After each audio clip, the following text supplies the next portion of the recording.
In accordance with South Carolina Code of Laws, 1985, Section 30-4-80-E, the following have been notified of the time, place, and agenda of this meeting: the Fort Mill Times, the Herald, the Charlotte Observer, CN2, and WRHI. And just a quick process check. Joe, are we live for people? Okay, so welcome those out there on Ethernet too. If I could ask, please, everyone to join me for a moment of silence.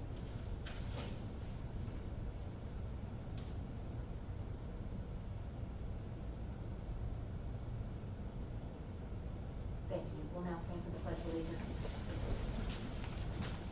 I pledge allegiance to the flag of the United States of America and to the republic for which it stands, one nation, under God, indivisible, with liberty and justice for all. Thank you. Well, welcome. Feels good to be back in our room here. Somewhat starting to feel a little bit more like normal, except for the face masks. You all have received a copy of the agenda. I don't know if there are any adjustments or corrections. I will point out one thing down under approval of minutes. We did already approve the March and the April minutes during our June meeting, so tonight we'll only be approving the June and July meetings. Are there any other adjustments, corrections? All right, then the agenda will stand as written. And we're going to start off tonight with some special recognition for some of the folks sitting up here. Try to be as normal as meetings. I'll go to the podium. Okay. Thank you. Okay, for the benefit of the audience or new folks in the crowd, special recognition is reserved for state or national awards, and we have some of those tonight. These are for our board members, and let me read a little bit about what they're about to be recognized for. Board member and leadership team training is a priority for the South Carolina School Boards Association. Established in 1982, Boardsmanship Institute offers a year-round training curriculum focused on leadership skills for board members on state and national educational issues. And we're always pleased to honor these individuals who have reached one of the 6 levels in the South Carolina School Board Association Boardsmanship Institute. So what I deviate off the script here, what our board members do, as you may or may not know, they're unpaid, volunteer position. So they and it's not single member, it's at large. So they truly do run for these positions because they care about what's going on. And that's amazing in itself. They don't have a certain area they work, they have to vote the whole district. And I just want to say I've watched them, all of the boards through the years, and it's really a labor of love, a lot of hard work on their part. And I certainly appreciate them, and I think the public owes them a round of applause before we go any further. So tonight we're going to honor only three, you all are honored, but only 3 tonight. So at level 3, C. McCarter, and then at level 5, Wayne Bolden, and at level 5, Michelle Branning. Level 6 is the highest you can get. So we're getting there, but if y'all will come and receive or I can reach to you and give it to you. This is Celia, and I'm thinking Celia gets, yeah, yours is different. Did I leave one over there? What color is it? Because you get the other one. What color is that one? There's a red one here. All right, then she's going to get the yellow. Okay. There's So the is it yellow. red for them? Thank you. Okay, you want to, why don't you stand out for me, we'll get your picture in a minute. We'll get it with all 3 of you together. All right, Miss Branning, you're going to get the red, the level 5. There you go. Oh, you got it. Okay, thank you. All right. And Elmer Wayne Bolden, I like to use other names. Here's your level 5. Thank you, Yeah? sir. Thank you for your service. All right, y'all come on out. There you go. Get the real stars there. Wait, what's mine? Exactly. Thank you.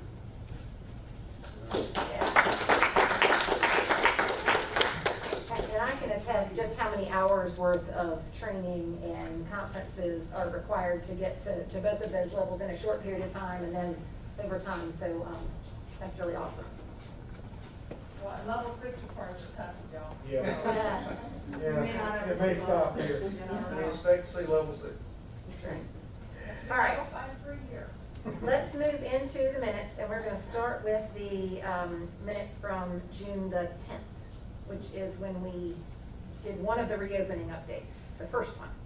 Are there any adjustments or corrections to the minutes from June 10th? All right, the next one was July 1st, which was a special called meeting that we did also to talk about reopening. Okay? Okay, all right. July 7th was just an executive session where we had some personnel topics. Any adjustments there? All right, and then our last meeting, which was July 21st, where we gave an update on the reopening plans and did that one virtually. Any adjustments there? I just have one thing that I would like to add, and I think I'd like to have it in the minutes.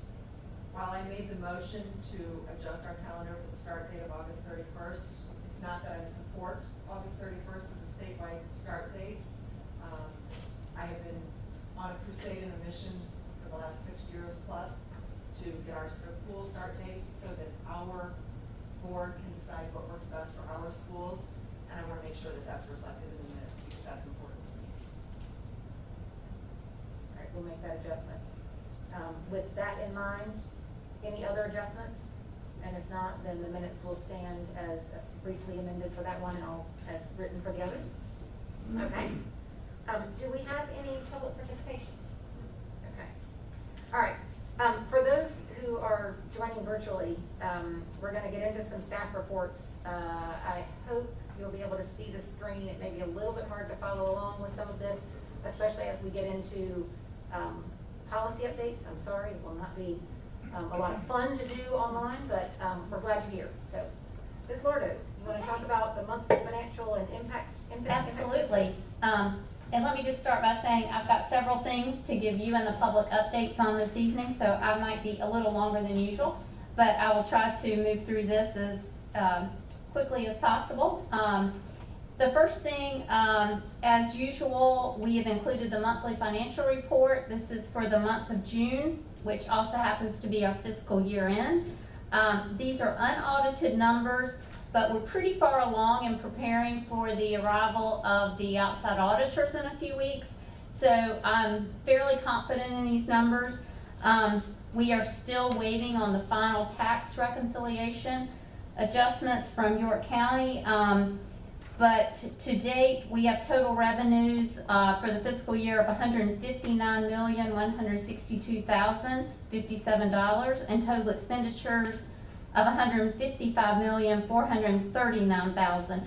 This will show an increase in fund balance as reflected in the packet of $3,722,000.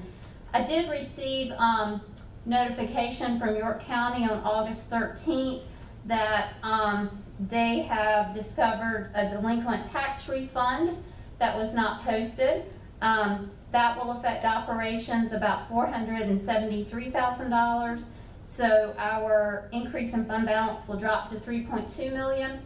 But I say that just to, as we continue to talk about, the final numbers are not ever final until I'm told they're final tax adjustments as they're reconciling at the county level.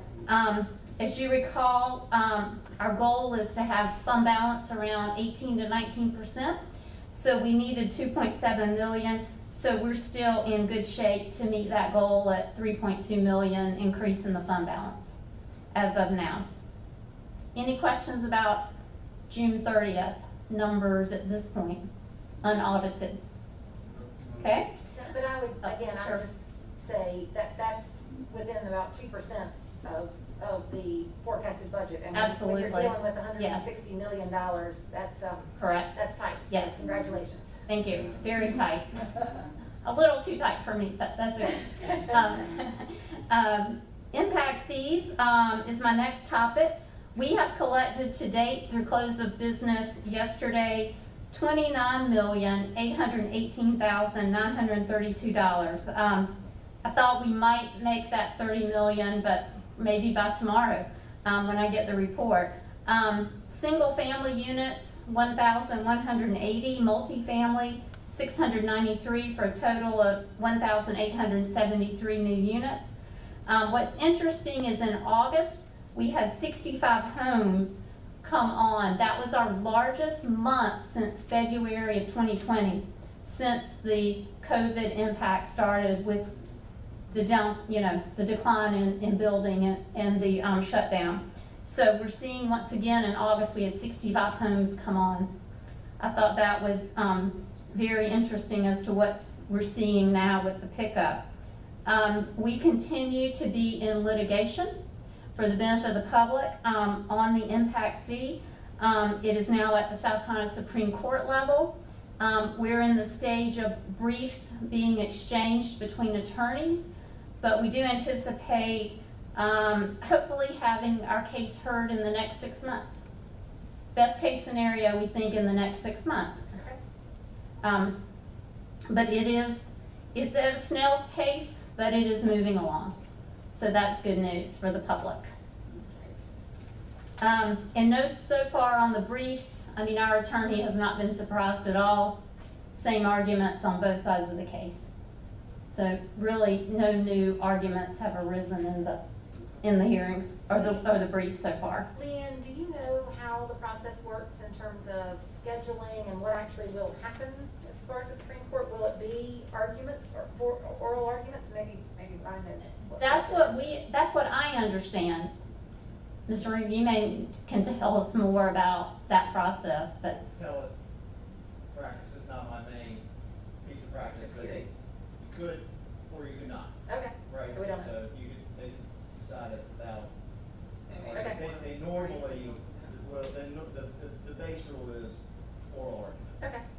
But they could decide it without, if they want, if they thought it was a clear enough issue, but probably argument. All right. okay. We will anxiously await. The next topic, just to give you a quick update, is our procurement audit, which is separate than the financial audit. That was completed recently over the past couple weeks from the audit firm of Greenfinney that works with us on the financial audit. It's a little different in that it is what they call an agreed upon procedures report on behalf of the state procurement office. So they do primarily sampling of transactions in different areas. They look at sole source transactions, they look at emergency transactions. We had a lot of discussion about COVID related transactions, which will really impact 2021. No major concerns. We had several large contracts this year, as you recall, like the cleaning contract.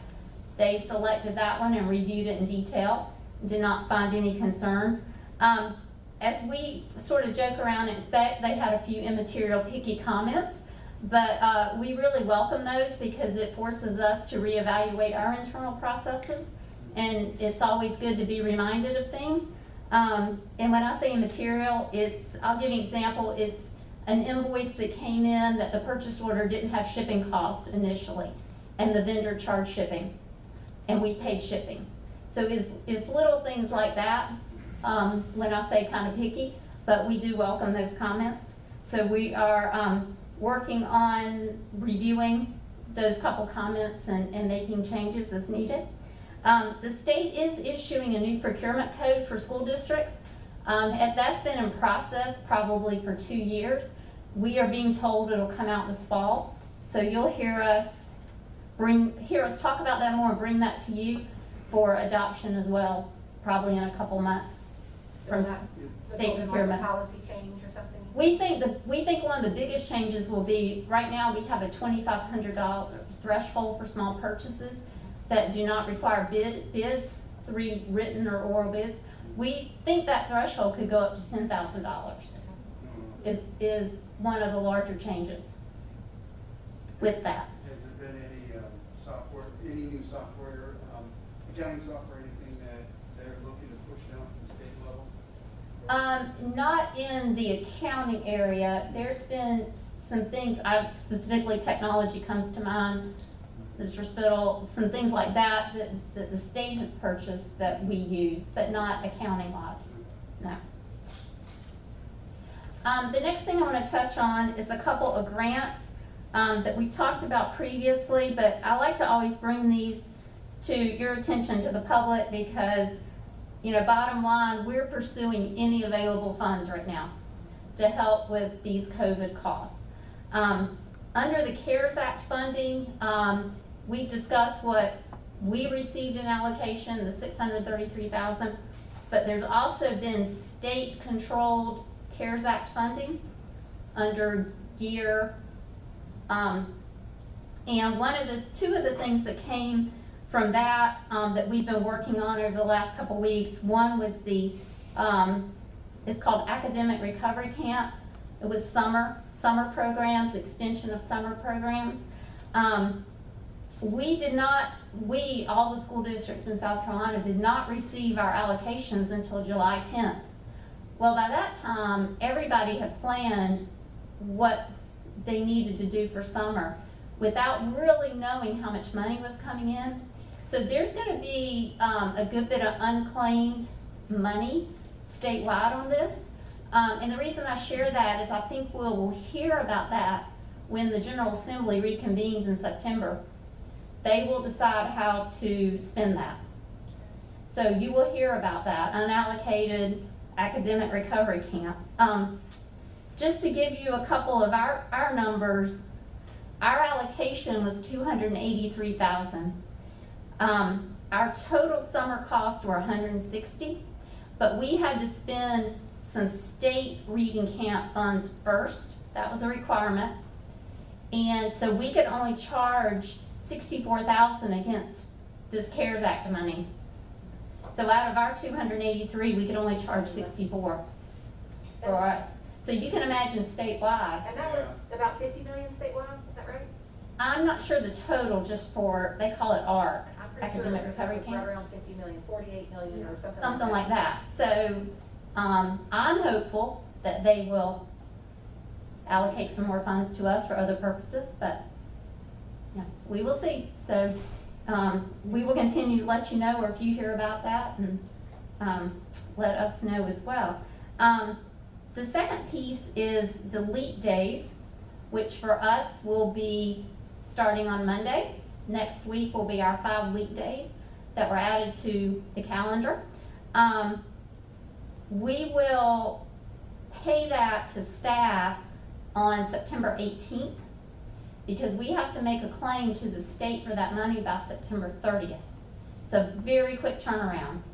So we will run a separate payroll for elementary and middle school staff for those 5 days and pay that on September 18th. So it will be separate. It will be from separate. their ongoing monthly Yes. pay. Yes. Okay. Right now, our preliminary allocation on that money is $3.5 million, but it'll be based on the actual payroll on that date. We will have to submit the payroll. It is very strict as far as the requirements. Every employee has to sign off on a form that they worked each of those 5 days. There's a form for every school for every day. They have to sign off that they worked, as well as that form certifies that they were engaged in LEAP activities with the students that week, or that they were support staff supporting the school.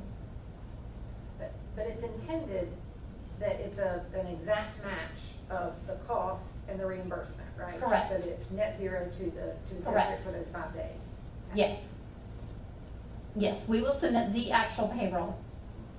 We've submitted all the preliminary survey information, all the, templates required. So that will be our next step, is actually having those rosters signed off next week, getting those back, running that payroll, paying our employees, and then making the claim on the money. So a very quick turnaround at the state level on that. The next grant that we worked on sort of came up unexpectedly.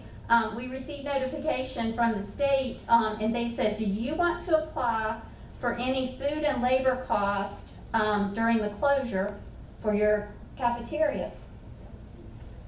Yes, please. So we started that process, and as you can imagine with federal funds, it escalated into just a whole bunch of requirements.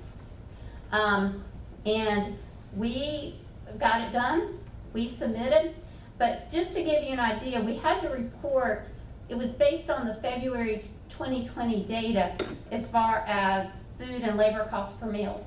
And then we had to report March through June together. We had to upload to the state site every invoice paid for every food item for every school. So we uploaded like 436 invoices to this site. So I can't wait to see what we get. I'm like, we better get some money, but I think my expectations are higher than what we might actually get. I'm being told we might get like 40 cents per meal, which for us it'd be about $40,000. So we'll continue to let you know what happens with that. But anything we hear like that, we're gonna try. The last grant I want to talk about is the FEMA grant. That's federal emergency. I did not think at first that we would qualify, and I have not heard a lot of my colleagues talk about applying, but we continue to get emails about it. And so I reached out to the person who's serving as the consultant for South Carolina, and she said, yes, school districts do qualify. So we started looking into this a little more, and we've prepared the application, and I'm going to submit it and try and let them tell us no, I'm not going to reimburse you. It can't be about reopening. It has to be about protecting public health. But I narrowed down some of our COVID-related expenses, and so we're going to apply for some of those, like the water bottles, the face shields, the disinfecting spray and wipes and things like that. So my total application is about $342,000. So I'll see what happens. Is that with the payroll piece, that incorporates janitorial support, cleaning, payroll for For the food and labor? Yeah. It's only our cafeteria staff. Just the cafeteria? Correct. Yeah. Is there? Has to be labor? directly related to actually preparing, cooking, assembling the meals. Yeah, but the initial funds we're getting, does that apply towards like our janitorial services, anything that we have to pay for from that perspective? Now, we put some additional custodial services in our CARES Act, our $633,000 grant. Okay. We put additional custodial services in that, Okay. yes. So those are the grants and this kind of the state control, federal control money that we're working on right now. The next thing that I want to give you a quick update on is tax reassessment. I attended a meeting at the York County Government Center Friday, August 14th with the tax assessor, the interim county auditor, and the 4 school districts. Very good meeting. Reassessment notices will be mailed to property owners September 15th. The question was asked, why is that so late? Because we recalled in previous reassessment years that those notices were sent in the spring. And the response was, per the state code, in a reassessment year that they're required to go out by October 1st. So the county elected to do that this year, close to the billing time. So to be clear, that's just gonna tell you what your property is now Assessed at. or supposed to be worth. Correct. The tax bills will be mailed October 15th. They seem to say everything is on go for that. Overall, the county increase in values, we were told, was in the range of 14 to 15%. Our increase is in the range of 18%, which is not unexpected. Our 6% real estate property increased $38.6 million. And that included new growth of $9.2 million and $24 million in reassessment. So our businesses and our cars are Correct. worth that much more than before. Correct. From 5 years ago. Okay. We had reassessment in 2015, so this is Okay. over 5 years. Our 4% homes increased $30.8 million on the tax roll. which included growth of 14.8 million. That's new So new houses. values, or new additions. 14.8 million. Once again, that was not a surprise. The sort of the translation of that, the assessment value is now 282,000 per mil for operations. Now that's at full 100% collection. We used 275,000 in the budget, which that reassured me we were right in line, because their numbers are if every single bill got paid on time. What did we use last year? I think we used 270, Okay. 268, something like that. The debt service side, our combined assessed values are 550,000 per mil at 100% collection. 550 now. I asked the question, I said, well, I'm not surprised with these numbers, the increases, the reassessment, the growth. I said, but those are big numbers. And the assessor, he said that in 2015, they were primarily on a manual system. And he said now they've upgraded to an automated system, he said, with more market data. And also they're using a new program, I thought this was interesting, called Change Finder, which he said looks at the footprint of each building from an aerial view and compares it to the permits. And so they went through that process with this program for reassessment, which I thought was very interesting. Yeah. So I thought I'd share that with you. So does that mean that there are homes and businesses in other parts of the county that went down by that same amount? So that it stayed flat, or is it conceivable that the entire county assessment total is now up?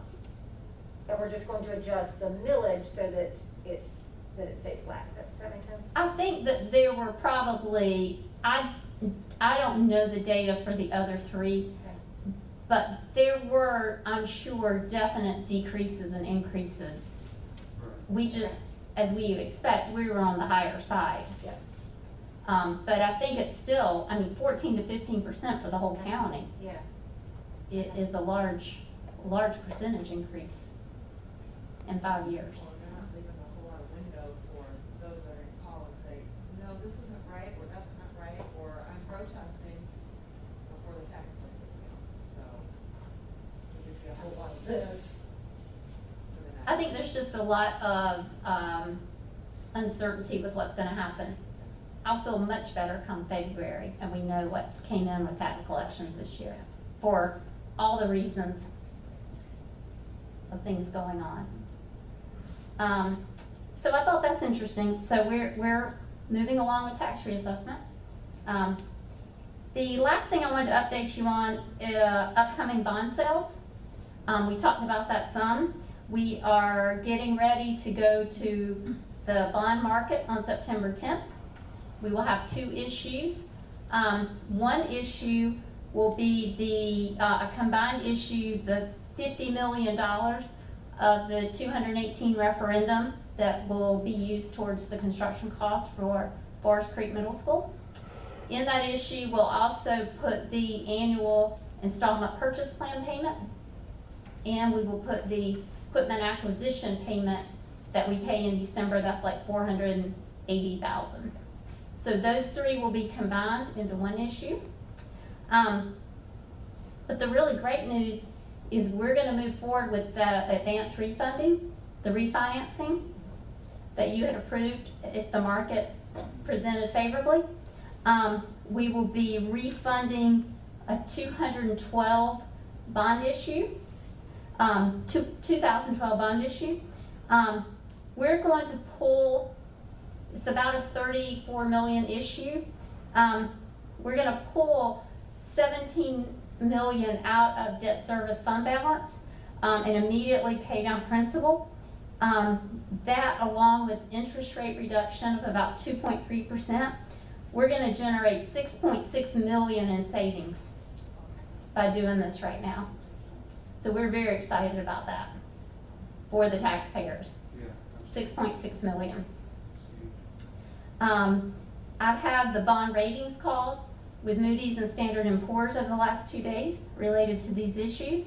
I just wanted to share for your benefit, they made just very good comments about the consistency of this district financially, the strong financial position. And I think it was Standard & Poor's that said we have stellar practices. I was like, that's a great word. Stellar practices, but very complimentary of the school board's management and the administration and how we're handling COVID. We had a lot of discussion about that. They obviously wanted to know, was it going to impact our 2021 financial operations and how were we addressing all the costs?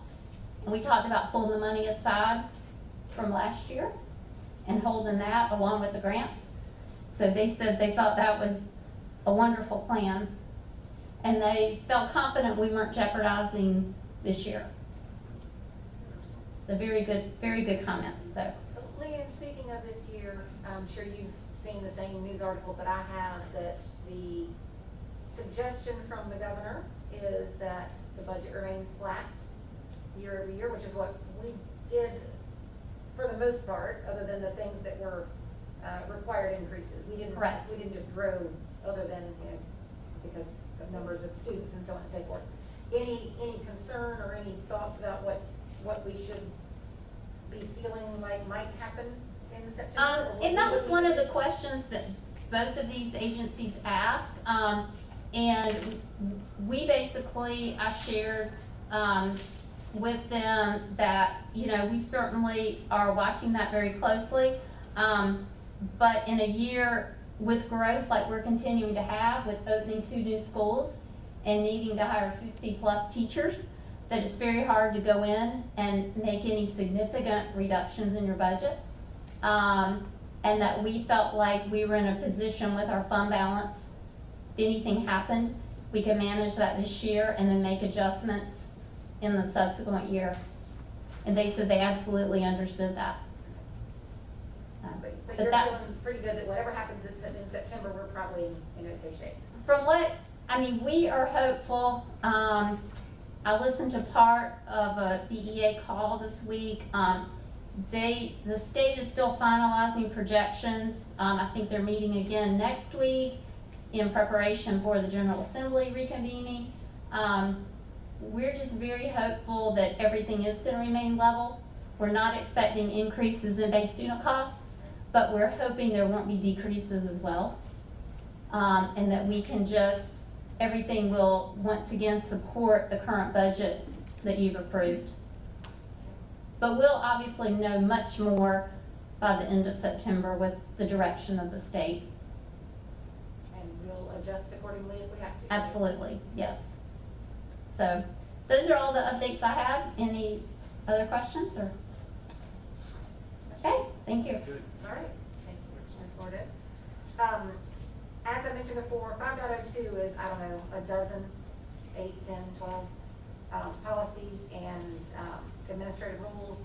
I think Mr. Young has the pleasure of doing this time, for the first time. Welcome. Thank you. Process for again, I know we have more people listening than we often do. It's my understanding that we will discuss these today. They will be out there and available for 2 weeks, I think, for feedback, comments, etc. And then they'll require a second reading at our next meeting, whenever that's scheduled. So I think the first 4 with Title IX will be a first reading. The rest of them are just rules. We just have to do 1 reading for those, is that correct? Administrative rules, in fact, I don't even think we approve administrative Yeah, rules. so we're just kind of offering those, yeah. Suspensions, administrative rules, those are a little different, okay? Y'all sure you don't want to take an intermission before I get going on it? Just to say, Gray, I told him, about 20 years ago, we used to read these things word by word, and the board started throwing things at us, so, he's gonna give you the highlighted short, That's word, right. footnotes. And like I said, they're out there, if you want to read them word for word. So the first one is the the first policies are updates from the new federal guidelines on Title IX. And Liza McGarity, Amy Maziars, and I we received the coordinator training for Title IX at the beginning of August. And then many of our school administrators have already received the training the following week. They received training the following week on the new Title IX guidelines. So the first one is GBAA, which is sexual harassment and retaliation involving staff. And this really, it goes through the overall policy procedures, but it's really saying that we're committed to maintaining a work environment free of sexual harassment and retaliation. And I'm going to go into a little more detail when I talk about the next one, which is GBAAR. This is the rule, and this is sexual harassment and retaliation for staff. And again, this goes into more detail. It defines what a complainant is, a respondent. It defines what sexual harassment is. It also defines later in the document who the Title IX coordinator is, which for staff is Liza, or the Executive Director of Human Resources.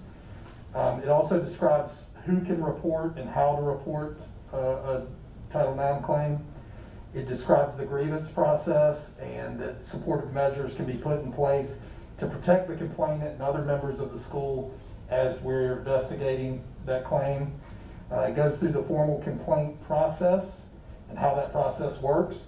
It defines the roles of those individuals. The investigator, in this case for staff, is the principal, the school principal. The decision maker is the assistant superintendent of curriculum and HR. Congratulations, Marty. And the superintendent would hear appeals. And then that's where the process would end as far as that goes. Liza, or whoever the Executive Director of Human Resources would be the one to facilitate that process. So that's why she's not one of those decision maker, investigator, or the appeal process. It also goes through the informal process, which is some form of mediation. It discusses outcomes for retaliation, false reports, and then also provides guidance on training for those staff members in the district. You have any questions on that as far as staff is concerned? Not a question, just one more comment piece that I'll offer. I can recall when I was creating an employee handbook many months ago, it was recommended at that time from our providers that we have a male and a female person that you reported to. I don't know if we've given that any thought, but I would throw that as a consideration, whether we do or we don't. So we do. There's three of us. It's me, Liza, and Amy. Liza's listed as the one for staff just because she's HR, but if I needed to serve in that role, I could serve in that role as well. So it's noted here that 20 calendar days is normally the time frame, which is completed. If it's beyond that, then the investigation will conduct in the following manner. Let me see if I'm missing this already. So is there a time limit after that? There's a lot of time limits in there. Yeah, I think it's 20 that. days. Then you have 10 days to follow up on. Okay. So Okay. yeah, it can go on for quite a while, but that's why the supportive measures are so important. So if there's some type of issue where it's a safety issue with a staff member or a student, then we can put those measures in place. And if that means, That's what whatever those measures are to make sure that the safety is protected for the individual while the investigation's going on. All right, the next one is JIAA, which is the same thing, it's just for students. And the policy, really, again, it states that we're committed to maintaining a learning environment that's free from sexual discrimination and retaliation and harassment. It really describes where this policy applies, which is in any school or district building or on any school or district premises before, during, or after school, any bus or any vehicle part of a school activity, any school or district sponsored activity or extracurricular activity, at any time or place when the student's under the care of the district or staff. And then the last one is at any time or place when the behavior can be reasonably expected to materially and substantially interfere with or disrupt the educational environment of the school. And it's really similar to what we do for a lot of things. There's things that can happen outside of school that could feed back into the school, cause a disruption.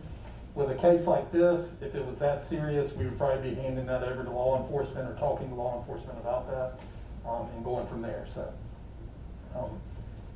Then it goes into more detail, just like the one for staff did. JIAAR, which is the next one, is the rule. Again, very similar to the policy for staff. It defines who the Title IX coordinator is.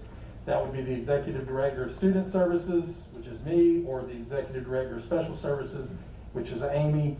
And again, we talked about, as far as facilitating that, I could facilitate it, on the student side, if it was a special services claim, Amy could facilitate that, and then the opposite, whichever one it wasn't facilitating, would do the appeal process there.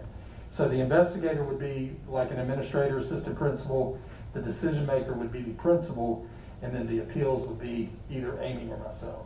So. Gray, in this one, I know that, as we discussed this before the meeting, in JVAAR, we decided that you don't have to specifically use Liza's name, but rather her title. So should somebody else be in her position 30 years from now, we wouldn't have to update that. And I appreciate you mentioning that. We did take the names out today. And I saw that, Yeah. but I didn't see that in this particular one, the JIAAR. So did you also make? Yeah, I updated that one too. Yes, Thank ma'am. you so much. I appreciate it.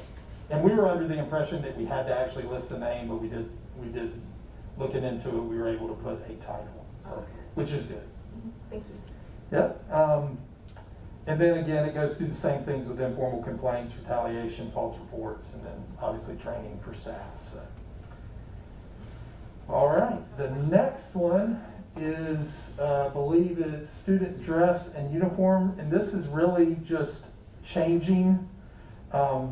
This is not, adding something that obviously we already know that we have dress code policy in there, but this is really just changing the statement on headwear. And I don't know if you have that, the rule, Joe, but it changes the statement on headwear. It basically says headwear will be allowed if a face shield is attached. And we can put that in temporarily because a lot of kids, I don't know if you've seen them, they can have hats with the face shield. And we feel that's something that, it might be important, especially to younger kids.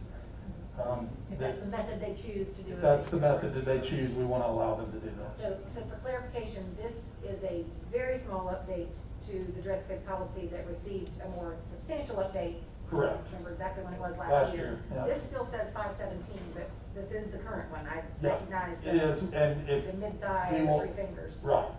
So it does say 517? It still says 517. Okay, it should say, I think it's. I don't remember exactly what month we did it, Right. but. But I can update that. But it basically just says no sunglasses will be allowed in the building, and then headwear will be allowed with the attachment of a face shield. So, Is that in the policy or is it in a? it's in the rule. Okay. It's JICAR. ARJICAR. I don't see that. It's in the, I see the policy, but I don't see the. It's the ADD, but you know what it is probably? Because this is model policy that came from CSBA, they just coded it differently than how we had it coded. which one are you What are you looking? looking for? I'm looking at ADD because that's face covering. It's in board policy under Right, so, JICA. hold on, so they're two separate things. We're Yeah. gonna talk about face coverings, which is a whole new separate thing, but in the existing dress code policy, Right. there was a statement that used to say, no headwear, hats, caps, hoods, etc., and now it says headwear may be worn if a face covering is attached. Right. So we're gonna talk about a whole separate policy specific to face coverings. Correct. Yep. We don't have a bar associated to JICA that I've seen. We go to the spot. Do you see it? Yeah, it's here. Scroll down, it doesn't show it up. Got it? Okay. Y'all good? On page 2, it does show it. Oh, it's just attached to it, it's not a separation. Right. Yeah, It's in one document in Yeah. our board docs. yeah. All right. That's what I was referring to by the way. Right. I got you. So that's what I'm gonna talk about now. So, administrative rule additions, the first one is ADD, face covering. This defines face covering, defines face shield. It basically states all staff members, students, visitors must wear masks on district property. Obviously, there are exceptions, and they're listed in there. Meal times, outdoor recess where they can maintain 6 feet of distance, administration of medication, they have to take their mask off to do that. And then also staff and administrative discretion.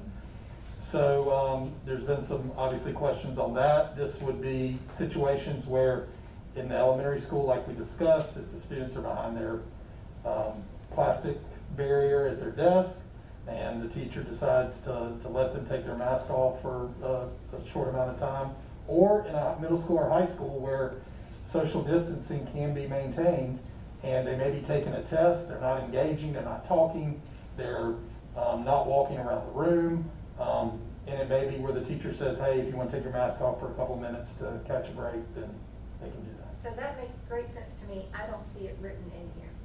I don't see, It just says under exceptions, it says staff and admin discretion. So there it is. Well, yeah, it's not on there. I'm looking, but I do not see So- it. That's why I asked the question.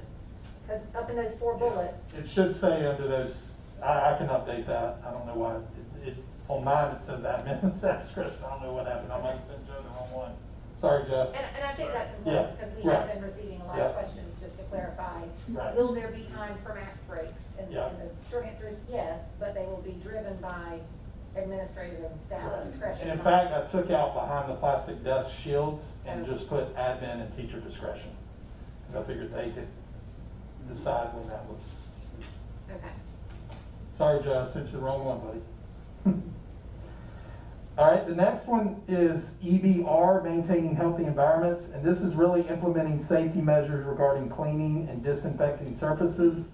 As you know, DHEC and CDC have recently released that it's low risk to contract or to be exposed to COVID-19 from surface areas. However, we feel that putting things in place to clean these surfaces more frequently, highly touched surfaces, could be beneficial to our students and our staff and anyone who's in our buildings. So really it's just laying that out and showing when they're gonna clean or how they're gonna clean those surfaces. So. The next one is EBCR2, which is remote instruction. This rule allows students to continue learning with necessary materials during situations where the closure of schools is necessary, similar to what we had from March to May. It's making sure that our students have what they need. It also discusses proper communication between staff and students, giving some flexibility with grading and access to materials, discipline, also privacy and the welfare of the students in general. So really this is to, if we had a school closure where we had to close all schools again, you know, if a student didn't have access to the internet or whatever it was, we would make sure that they still have those materials like we did with paper packets or whatever we need to do to make sure our students have what they need to learn those standards. I think it's important that it does specify that assignments will be graded, because again, if it's for any extended period of time, that's important. But also the part about student privacy, I've spoken with someone, I know other companies that I've seen when they've had remote work situations, it's very important that there be privacy in the home. You know, if you're discussing a student's grade, you can't have someone else in the home overhearing that, that conversation, so that's important. EBCR3 directly relates to school board, virtual board meetings, and it basically, this rule allows our school board to do exactly what we are doing tonight, but also allows the board to have full virtual meetings if the chairperson and the superintendent consult and they determine that this is something that we need to have. If we need to just go all virtual, you can do that when necessary and appropriate. So. Does that policy allow for board members that are able to attend a meeting in person to attend virtually, even if there is an in-person meeting going on? Right, and address. I do not think it says that in there, but That the meeting can be virtual. The and meeting all can be attend virtual. by Zoom or Right. whatever, but if it is a meeting like this, you wouldn't be able to call in and vote, Right. is what he's asking. Why? Because that requires a policy change, and we have not addressed making that policy change. Well, it would stand to reason that if we're making a policy about virtual meetings, that we would include that in the policy.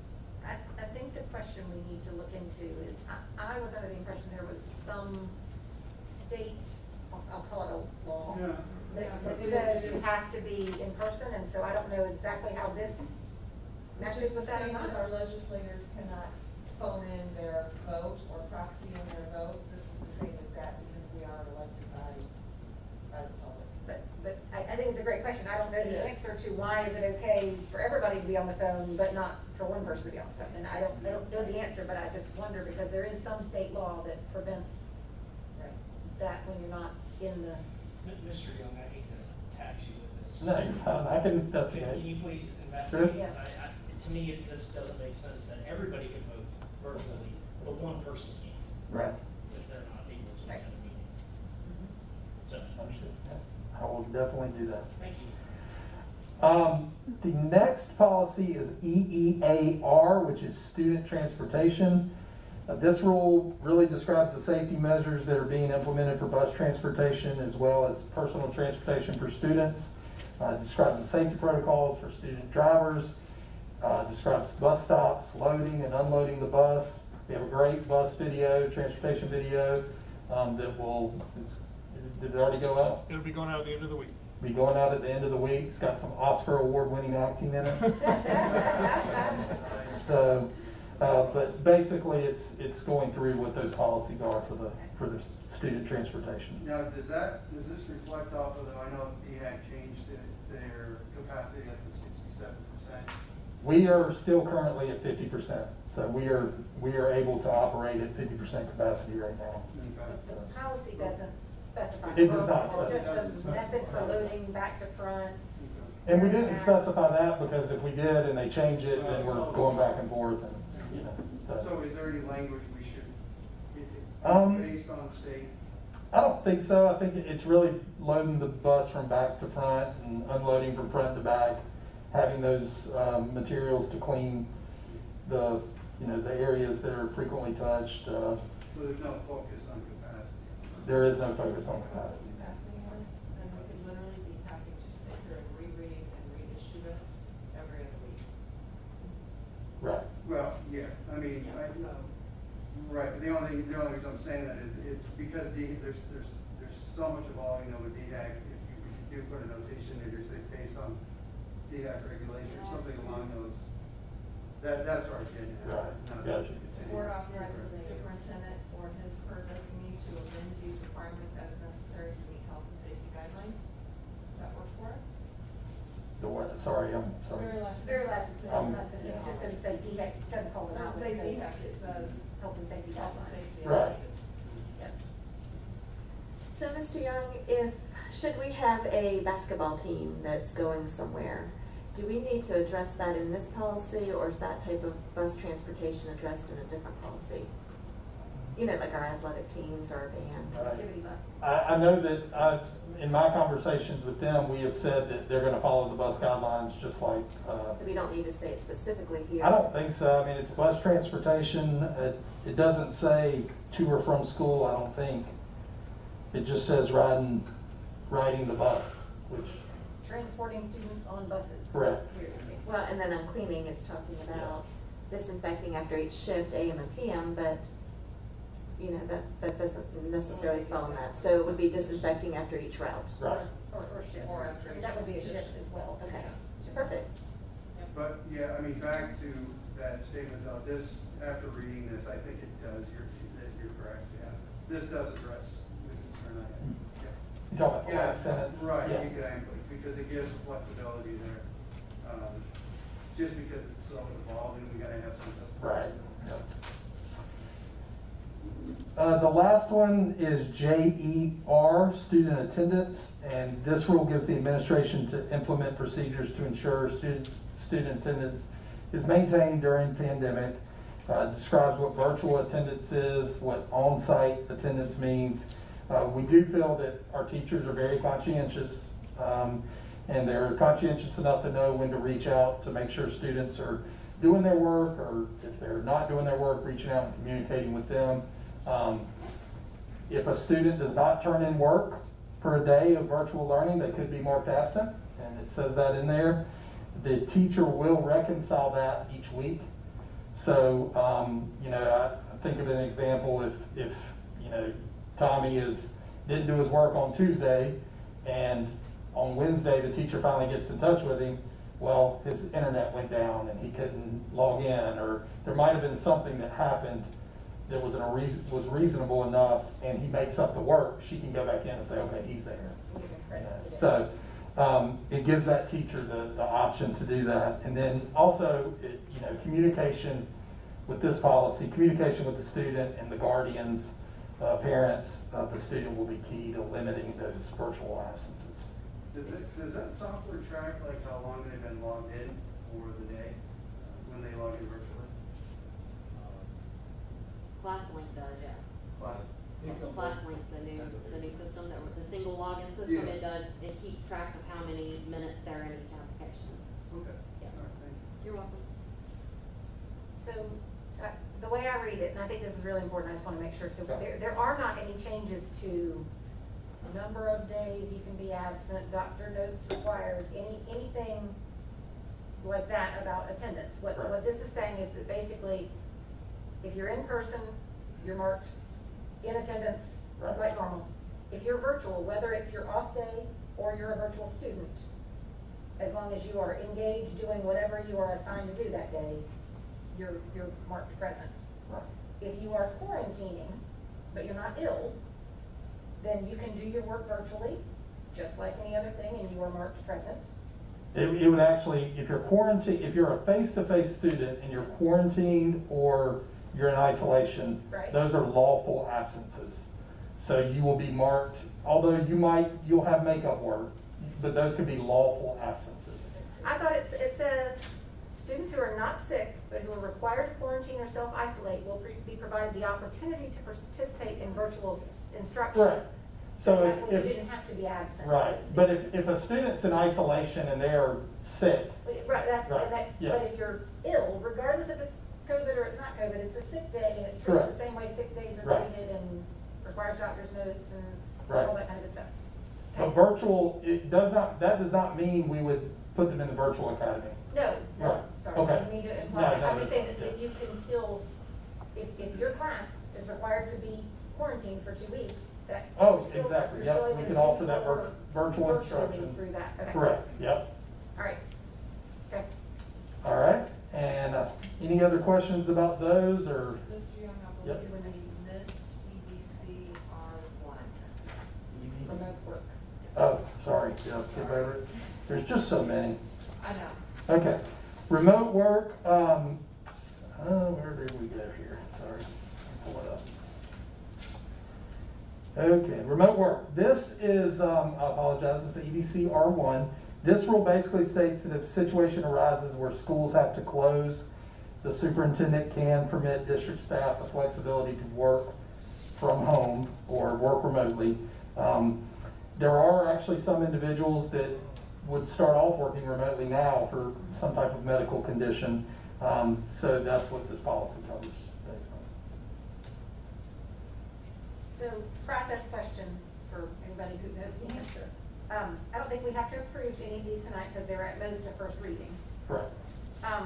For the ones that are, like the remote work that we're adding, is this for the year? Is this until such time as we have another conversation and remove that policy? I'm just trying to figure out sort of the mechanics of what happens. Until such time. Until Yeah. such time as we choose. So, We don't know when that. all right, so there's not a time limit on them, but if we, down the road, decide we don't want that to be an offering, then we'll come back here and we will have to do something That's to right. remove that. Take an action. Okay, got it. So, quick question on this remote work. When they work remotely, do they work through a different, like, secure VPN into the local server here? It depends on what you're accessing, but if you have some staff members who access resources through a secure VPN, and other services are cloud-based. Okay, thank you. All right, Any other anything questions? else on policy? All right. See you in a few minutes. Lost my agenda, there we go. All right, probably the topic most people are here for, or watching for, is the 5.03 school opening and enrollment update. And before Marty, I'll gets start. started, just want to tell the board and the public, this is going to be a team effort. I think we've got everybody in the room that may answer any questions regarding your specific area. Got Michael, Peter, got Emily, I don't know if Christine is in the, oh, she's over there, she is, okay, all right. So, and even Leanne's gonna talk a little bit about the lunch, program, I think. So Marty's gonna start with the numbers, but let me begin by making a statement for the public, public's information. We continue, the administration continues to monitor the local situation. We've been very pleased with the last, I think 10, 12 days of the York County activity has been trending downward.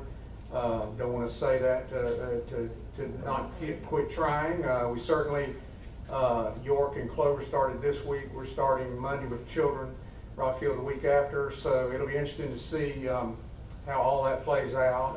And maybe, so once we do get back in session, you know, we're twice as big as Clover and York, so it's a little bit of a misread, but you know, put them together and we still got more students. But we feel good going in, and we feel we're real optimistic. The staff, for the last 2 days, I've only heard amazing reports from teachers and principals about how excited we all are.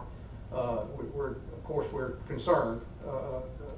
We want to maintain the health of everybody, but we are excited going in. We missed the children. We missed the interaction with our students, and we're looking real forward to going from this point.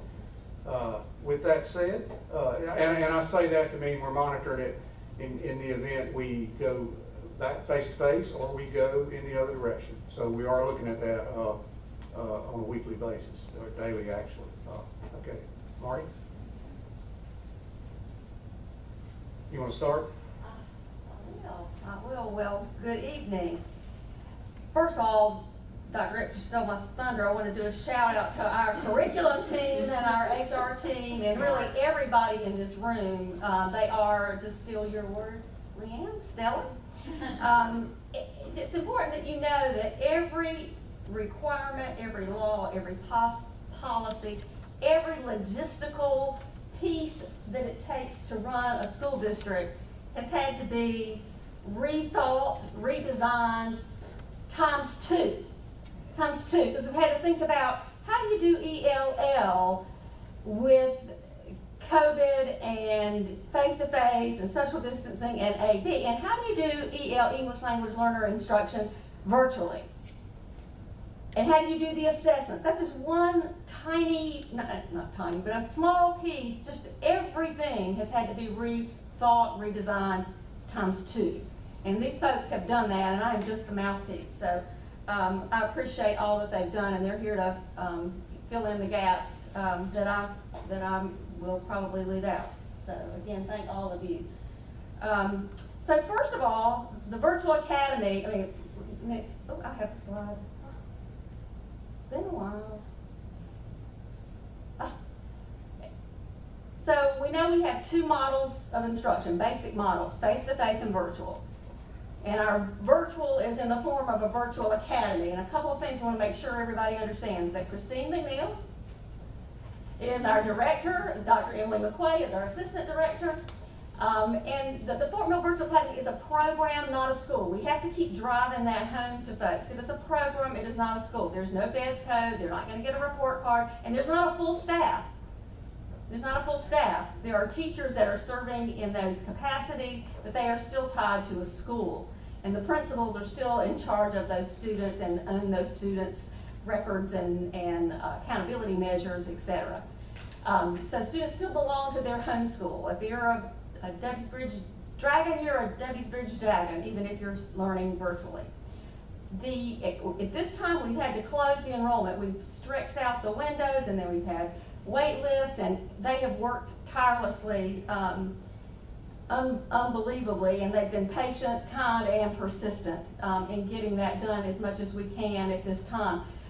And there are challenges. There are challenges in scheduling students. There are challenges in high school students that want this course or this level or that level, and they've done the best they can, and they've worked with the schools in remarkable ways. We're continuing to balance classes. There are some that are large in the virtual academy, and we're hoping that we can maybe share some students some more. We've done some of that and need to do a little bit more. Students may be assigned to a teacher, as I just said, to a different school. And some schools have collaborated and created a kind of cross-school team, for example, in middle school between Springfield Middle and Pleasant Mill Middle. It's kind of a team that's working together with their students. Teachers will reach out to students this week with specific schedule information, and engagement is expected every day. Engagement with the teacher in some way every day. So I'm going to ask Peter to come up and give you some logistics and basic information about the elementary school 2 models. Well, good evening. We're excited to have the kids back in the buildings. I know the teachers have already been hard at work and are back and having a good week so far. So kind of the 4 things we're looking at for elementary school. We're going to start off this week with our LEAP days, which will also be the beginning of our AB days. The LEAP days are going to be able to provide our students and teachers the opportunity, 1, to get them reacclimated into the school. And like Marty already said, we've had to pretty much reinvent every aspect and procedure at an elementary school to account for all the new safety measures. So by dividing those classes in half, bringing them in on A and B days, we're going to have a lot of time to get our 5-year-olds up through our 10-year-olds up to speed on that. So we're excited about the AB days and those LEAP days to learn the new procedures. Also, as you'll know, the car rider line is always kind of a thing at the beginning of the year, but there's a whole new system, even as far as dismissing our kids. We have to dismiss from classrooms now, which will help with technology. We've got a process for that. We'll dismiss right from their classroom using the smart boards to go out with the car rider line, but we'll get the kids trained on that, splitting that up. We'll give all the parents time to acclimate to that new pickup process. We also, with our A and B days, those classes are divided in half, like we already said. That will be for the first 4 weeks. And what you may have for your off day may look a little bit different for a kindergarten first grader as opposed to a 4th or a 5th grader that can do a lot more independent work. So that there will be a range there on those off days for those students. As you know, we're going to be in the family model. So our students, when they arrive, they will go straight to their classroom. They will remain in their classroom except for recess during the day. They're going to eat breakfast in their classroom. They're going to have lunch in their classroom. And the related arts teachers, we're going to start off the year with the related arts teachers going to the classroom to provide that instruction to those kids. So other than really going to recess, they won't be leaving unless they have some kind of small group time with another teacher for a little bit, which will be very minimal at each location for them. And then also for the virtual students, the principals have worked hard on this. We have it to where all the classes are going to follow their school schedule. And for the most part, every elementary school we got on the same schedule, except for 4th and 5th, maybe flipped at some locations. So those virtual teachers, those students are going to follow the same schedule as the rest of the kids in the school. So if first grade has reading at 8 o'clock, the virtual students are going to have reading at 8 o'clock. Our related arts teachers will be teaching the virtual as well as the face-to-face students. So if Mr. Smallsy was a 2nd grade teacher and he used to have art on green days, he's a virtual teacher this year instead of face-to-face. He's going to have his virtual art class will be on green day, but it'll just be virtual instead. So that's how that's going to work. And we're excited because that's going to provide our teachers with the same planning time to continue to work in those PLCs, which we've shared about in years past. So they'll continue that collaborative planning with the rest of their team throughout the year. Has there been a big demand for devices to be sent, for some of the requirements for home? I know there has been a demand. Christine, I don't know if you want to answer that question, or Brian. That's probably going to be Brian talking about the whole district, so you wanna do that now, or you wanna wait a week? Okay. One other thing I do want to mention with the LEAP days, for our virtual students, we've arranged for the device pickup for those families that have requested a device. Their pickup day will be on Monday, and we divided the alphabet, and this goes through middle school as well, through Monday through Friday. So that first week, there'll be somewhat of an altered schedule. Monday will be device and pickup for, I think, A through C or A through D. And then beginning Tuesday, there'll be device, like your consumable, your textbook type pickup in the morning, and a chance just to say a quick hello to your teacher. And then that afternoon, they'll have class time those first 4 days. So that first week schedule week, they will look a little bit different for virtual as we get those consumables and textbooks and needed materials out to those families. Happy to answer any questions you have about elementary. So I know at one point we were talking about with the LEAP days that we were going to bring in a smaller group of students, not like one through eighth grade, first through eighth grade, similar to the way we do kindergarten staggered a few years ago.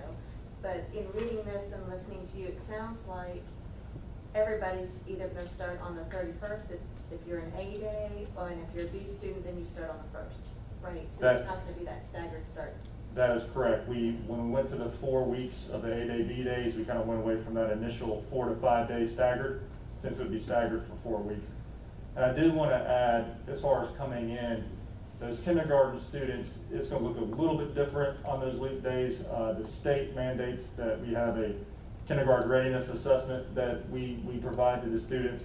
So those kindergarten teachers will be reaching out to families to schedule a 30-minute session to do that assessment. They are having an abbreviated assessment from the norm in previous years, so that will be given.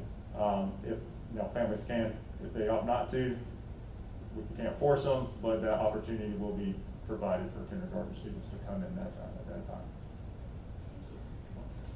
So the model is students will come directly off the buses, go straight to the classroom. That is correct. And they'll be in the classroom until dismissal at 3 o'clock, roughly 2:20 to, or 1:40 to, so they'll be in the classroom until the last child is picked up. Except for recess, and we also are encouraging, depending on weather, if PE can get them outside. We've also talked about it's possible to get art outside. I know the principals were looking at their spaces, and different campuses have different types of spaces, to try to provide some of those related arts classes the opportunity to get outside if possible. So you will see some of that. Okay, so is the related arts break 40 to 45 minutes at elementary? So we've backed it down to 40 minutes because the related arts teachers are having to travel. So they were all given cards, and that gives them time to get back to their rooms, refill their card depending on what grade level that they're serving, and to get to their next class. So we did have to shorten the related arts period by 10 minutes. Is there any other time that's been built in for elementary staff during the day, or from the time students arrive at 7 until they leave, until the last student leaves, other than that one related arts break? That was the only other thing we provided was the earlier dismissal. So we were over the required minutes at the elementary level, so that was another reason to shorten the school day to a degree, for one of many reasons, but that was also another reason, since the teachers were going to be in their classrooms, minus the 40-minute break for related arts. So are they allowed to combine classes for recess or no? What we've discussed, and until we hear further, we're going to still make sure that those classes, they can play with their class to keep the family model, but we felt if you go to recess and you let them spread out, then the family model would disintegrate. So they may be able to see them to a degree, but they would not be interacting. That is, at this point in time, that is our plan for. So you may have more than one class on the playground at the same time, but this group would be over here and that group would be over here. That's correct. All staff would be basically, all teachers, classroom teachers will be with their kids from the moment they arrive to the moment they leave, other than the 40-minute break. That is correct. Okay. And then, but for recess, I know some of the principals are trying to work out some ways where they have some other staff to help provide coverage from time to time. but that is the way it's gonna be a long day. So is the classroom team, I was just, you took the words out of my mouth. That's going to be a very long day for elementary staff. And I think as we kind of look around the corner when we get to where we look at pulling back on the AB days and maybe going 5 days a week with all students, we need to consider what other relief can we provide elementary teachers, because I have a concern about that being an extremely long, difficult day for elementary staff with only that one break. Absolutely, that's been a conversation and a brainstorm we've been having since May, so, yeah, absolutely. so when the related arts teacher comes into the classroom, if I'm a classroom teacher, is there somewhere for me to go? Yes, different schools have arranged for different places. For example, I know like Springfield and Dobie's Bridge, they've turned their media center into a collaborative space so the teachers can social distance, that they can still plan with one another. They're all set up, you know how elementary does it. They got baskets with wipes and sticky notes and hand sanitizer and some refreshments and everything. So most of the schools have a situation like that to provide the teachers a space to go to collaborate with their teammates. All right, thank you. Thank you.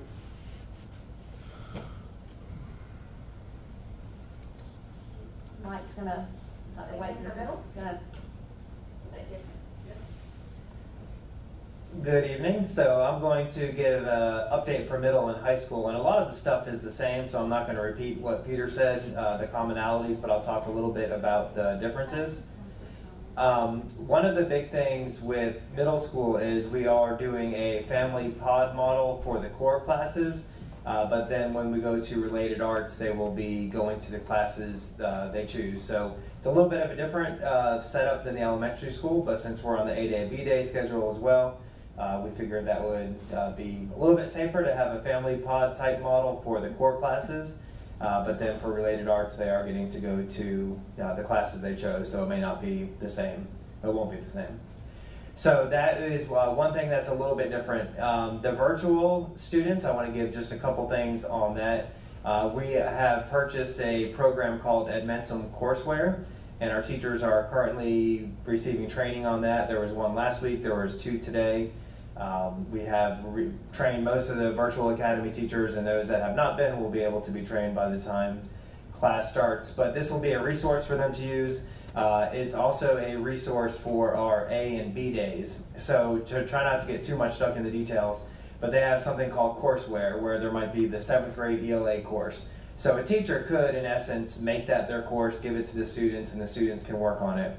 I don't really know that any of our teachers would do that, but there's pieces they could pull from that. So we explained that this is just another tool in the toolbox.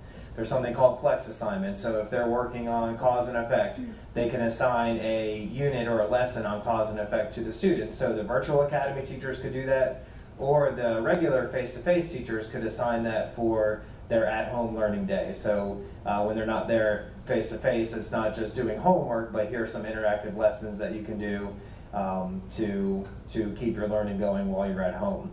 Some of the teachers will also be using Google Classroom, like our high schools. So it'll be just a mixture, and we want to make sure that we give our teachers some structure, but also for them to keep some of the autonomy that makes them great teachers, so they have some choices there. Any questions on the middle school setup? Is there going to be, so if the kids have, so if they're doing the virtual and they have questions during their, or on their off day, is there a room that they can go in to ask questions? How is that from a support model setup? Well, for the virtual students, they'll have access to their teacher. They'll be at home, so their teacher will be there. For the A and B day kids, some things we have looked at is the York County Library has tutoring, free tutoring. Doesn't start till the afternoon, I think at 2 o'clock, so it's not something that would work perfectly. But we want to balance the teachers, they have their kids in front of them, their A-day kids, we'll say for the argument, so they'll be limited into how quickly they can respond to their B-day students. So we don't have a perfect solution for that, but we are working on having something for the students a way for them to get that feedback right away. Just to clarify, I know that the core classes, you said they're gonna be in pods. If you said this, I missed it. Are the students still going to, I know they'll be together, are they gonna rotate to their 4 classes? Or Yes, they they'll just- still, okay, yes. so they will actually move from science to social studies to math to English? Yes, correct. Okay. And with directional arrows in all? Yes, yes. If you're a middle schooler and you're on the hybrid schedule, are you expected to check in, like at the elementary school, at the same time as you would be if you were face-to-face? So what we're telling the students and families is, yes, that's what we expect them to do the work for their ELA class at the same time they normally would have their ELA class. But we don't have really a way to, we don't have someone there to make sure that's what they're doing at that time because the teachers are teaching. So we want the students to follow the schedule for structure's sake, but we don't really have a way to enforce that because the teachers are teaching their face-to-face students. And for attendance purposes, it's not like that class, is you have to check in at Correct. 10 and Yep. say, I'm here ELA. Yes. So it will be based on what we talked about during the. Yep, same thing what conference. Gray said. If they're completing their work and submitting it, then it counts as present. If they're not, then it could be marked as an 10 absence. o'clock at night, so be it, but. Right. Okay. They can still have access to the class link as well at home, so on the off day, that A-day kid who comes back to me on Wednesday, as a teacher, if I go to the dashboard, I can see if that student accessed class link on his day at home. Okay. So I can keep track that way and always communicate with that parent. So you can reinforce the benefit of doing it during the day and not at 10 o'clock at night. And all the schedules are the same. Yes, and all the middle schools have the same schedule, which is, it's been pretty close before, but not exactly, but we're all on the same schedule this year. So, I'm sorry, so would there be a possibility that, for example, the science teacher is going to have the A students who are physically face-to-face with him, as well as the B students log in at the same time and communicate? Yeah, that is a possibility, and I think that'll take some time to see how it goes and see how comfortable teachers are.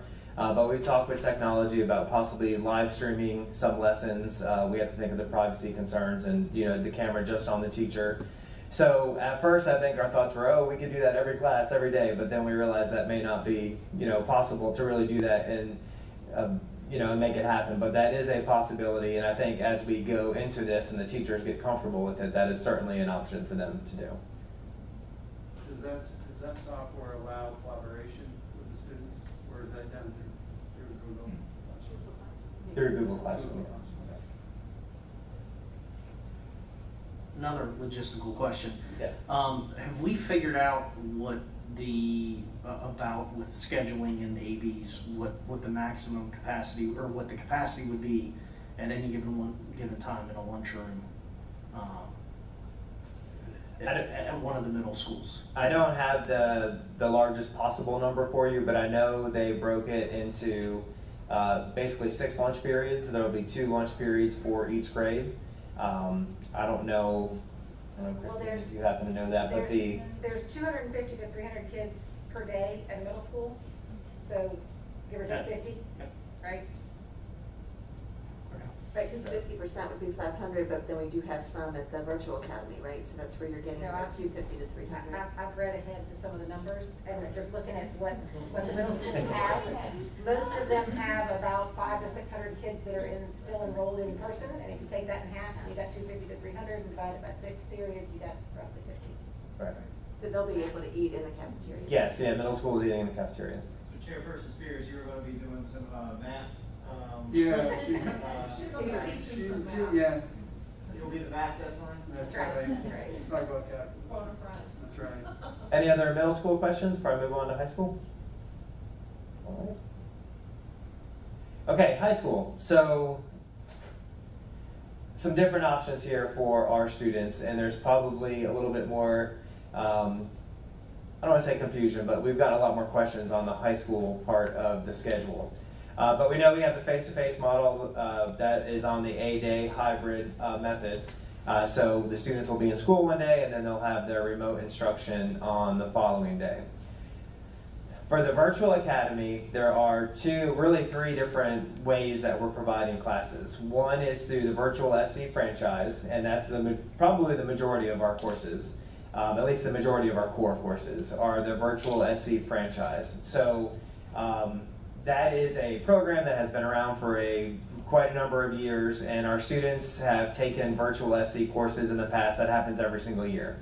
The difference with the franchise model, and we've talked about this before, is it will be our teachers teaching the courses. So our teachers at the schools are teaching the courses using what virtual SC has already created, but also being able to add, delete, modify, and make it their own as well.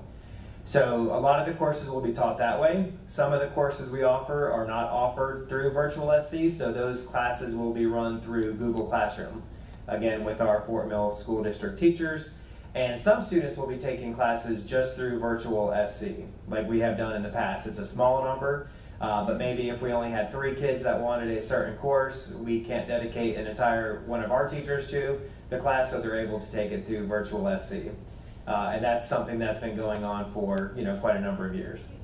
For example, like German, right? Correct. We offer German at the high school, but you Right. can take it and we would have done it through virtual Yes. SC anyway. Yeah, I think last year we had a student doing Latin through virtual SC, so things like that. So that is kind of I guess the 3-layered approach to making sure we provide the courses to our students. And I want to give a shout out also to Emily and Christine for their scheduling for both the middle and the high school and trying to get that put together, because it has been quite a task to figure out how to make sure that our kids get the courses they want. That was kind of like our first standard. Let's see if we could get all the courses that our students requested. And that's a pretty big deal, and I think we did a very, very good job with that. So they put a lot of work into that. And then also making sure that we had appropriate numbers to offer a class and not too many students in a class as well. So one question that I received several times from community is, well, do the students have structure? Can they just do the classes whenever they want? The answer is our students are expected to engage with their teacher, their class, every single day. That's going to look a little bit different though, because the courses are different. So most of the virtual SC courses are set up to be done on a student's own schedule. But we know that's not going to work for a lot of our parents. We heard they want structure. So we tried to meld that. And I think most of our teachers will require, okay, at 9 o'clock you are going to be online with me for X number of minutes. They're probably not going to lecture for 90 minutes online. That would not be, what's that? Best practice. Yeah, that would not be best practice at all. But it might be a 25-minute mini lesson where they're talking to the students and then they're doing some work on their own or doing a discussion board, something along those lines. We do have a certain number of students. I think it's maybe like 15% of our students may have classes scheduled at the same time.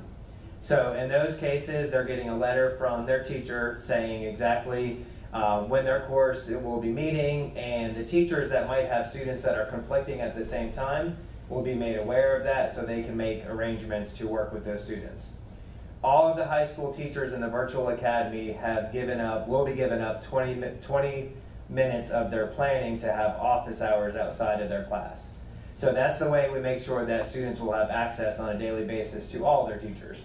So for third block, I might have 2 classes scheduled because that's the only way we can make it work. We want to make sure they still have the classes.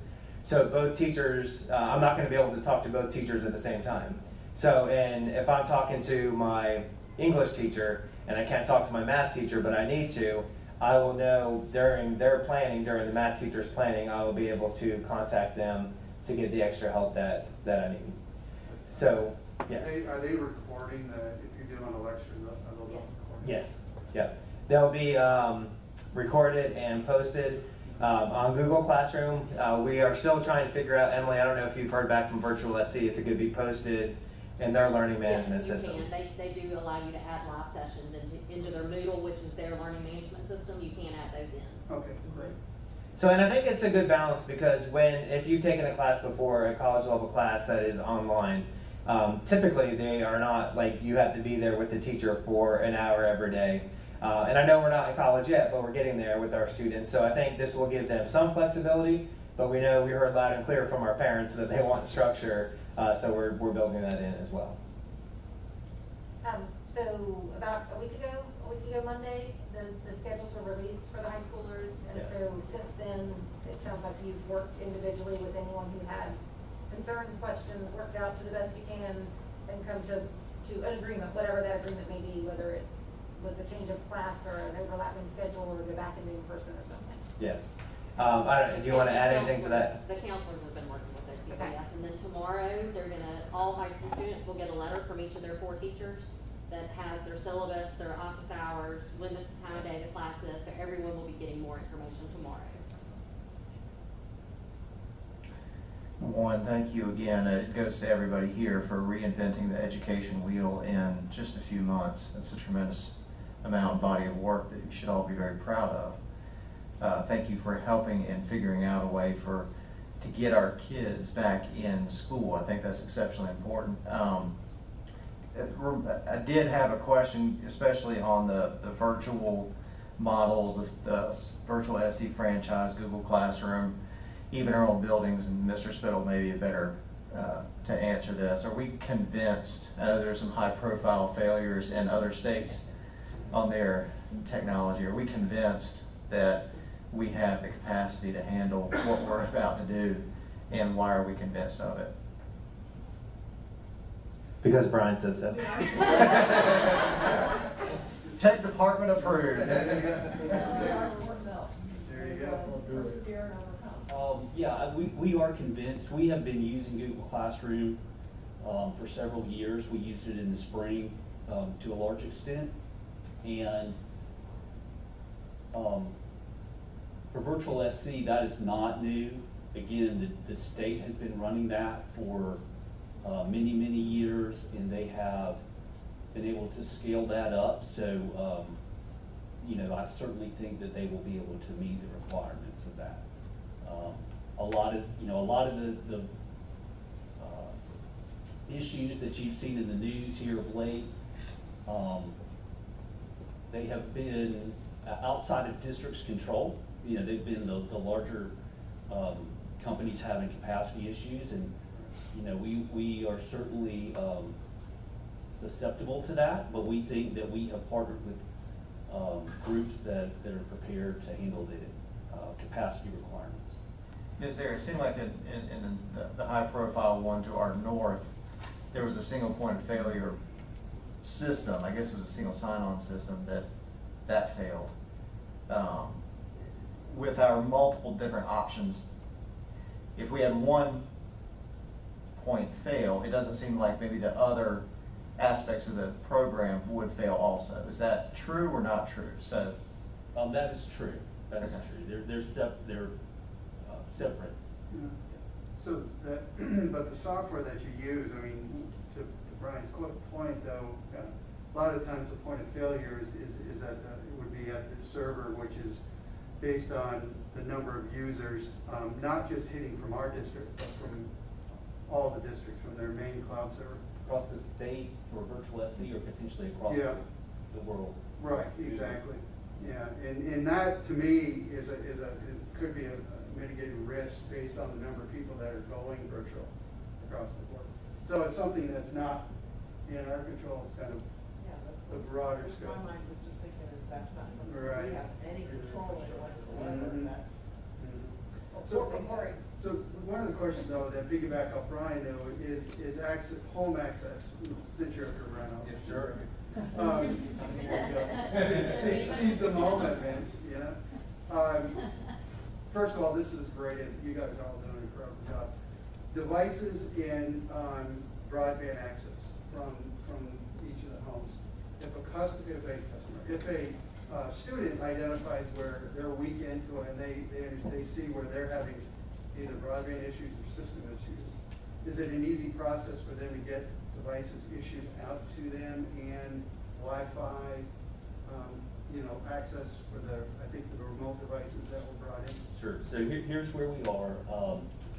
As part of the Virtual Academy enrollment registration process, we included questions on there about their ability to have a device and have internet. Mm-hmm. And we are trying to meet the needs of all of the families that is part of that enrollment indicated they needed assistance. So we are trying to meet that need. We have distributed over 500 Chromebooks this week to their homeroom teachers. Those schools are arranging for those devices to be picked up this week and next week. We have also participated in a state initiative to provide internet to families that do not have it, that meet certain income requirements. And we have partnered with AT&T and Comporium as part of that process. So, Comporium has worked with us to identify.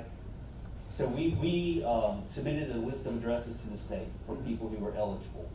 And then we have worked with Comporium to determine which of those folks are already have internet with Comporium, which of those folks cannot be served by Comporium, and they are still checking in those addresses. There's about 412 addresses that we have submitted that for families that are eligible to participate in that state program. The families that could not be served by Comporium, we have received AT&T hotspots to provide to those families. When you say can't be served by Comporium because their location would not allow. Yes, they don't serve that address in a certain for whatever particular reason. part of town. Yep. Okay. So are they looking at it from a hotspot perspective, kind of overseeing where, the area and identifying what kind of coverage there actually is for them?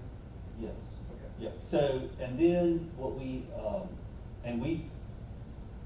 so again, we think we can meet the need for all families who registered for the virtual academy and indicated they needed assistance with internet. We can meet those needs as well. So the challenge then is to identify our face-to-face students that will need assistance. So the plan right now is to work with teachers to have those discussions with students during that first week of school. Part of that will be for them to go home and attempt to do an assignment, upload a Google Doc, do some online activities that they would need to be able to do either on their off day or if we are 100% virtual. And then we will be collecting names of students that first week so we can then identify the scope of the problem. It's been very difficult to survey parents. It's just a challenge to communicate what is a reasonable amount of speed and device and all of that kind of thing. And it changes, right? It's changing every day. So we feel like the best way to try to get a measure of that is to ask students to do it. And then teachers can have those conversations with students and we'll collect the names. We do have a limited number of devices. We have purchased 500 hotspots through our CARES Act funding through T-Mobile, and we will be able to provide those to families. Depending on what we discover that first week of school, we may get into a situation where we're gonna have to prioritize. And right now, what we're thinking is we will prioritize high schools, and we will start with seniors so that we can try to keep them on track to graduate, and we will work our way down. And then if we get into, middle school and elementary, we'll try to provide, what we can, but we'll have to make some tough decisions potentially at that point. Well, and I know, for example, I've seen situations where families have come in is that they have a device, but they have one extra, and they have 3 kids. Right. Right, so that's where it becomes difficult. Do they need 3 devices? Can we provide 3 devices? That's where I assume we'll have to see what the demand is. Right. And we worked with Peter at elementary level to, if we end up 100% out again, they've talked about a model where, maybe kindergarten is at the Google Meet or however they do that is at 8 and first grade is at 9, and to stagger it throughout the day so if families do have one device, they can still participate. The policy for the middle schools has been that the device stays at the school. Does that still remain the policy of the middle schools? Today, that is the policy. We will see what that, again, we have some number of devices in reserve. The intent is to take a measure of the size of the problem next week when students are here, and then we'll have to make decisions about whether those devices need to go home, or if we have enough, we would prefer if they didn't.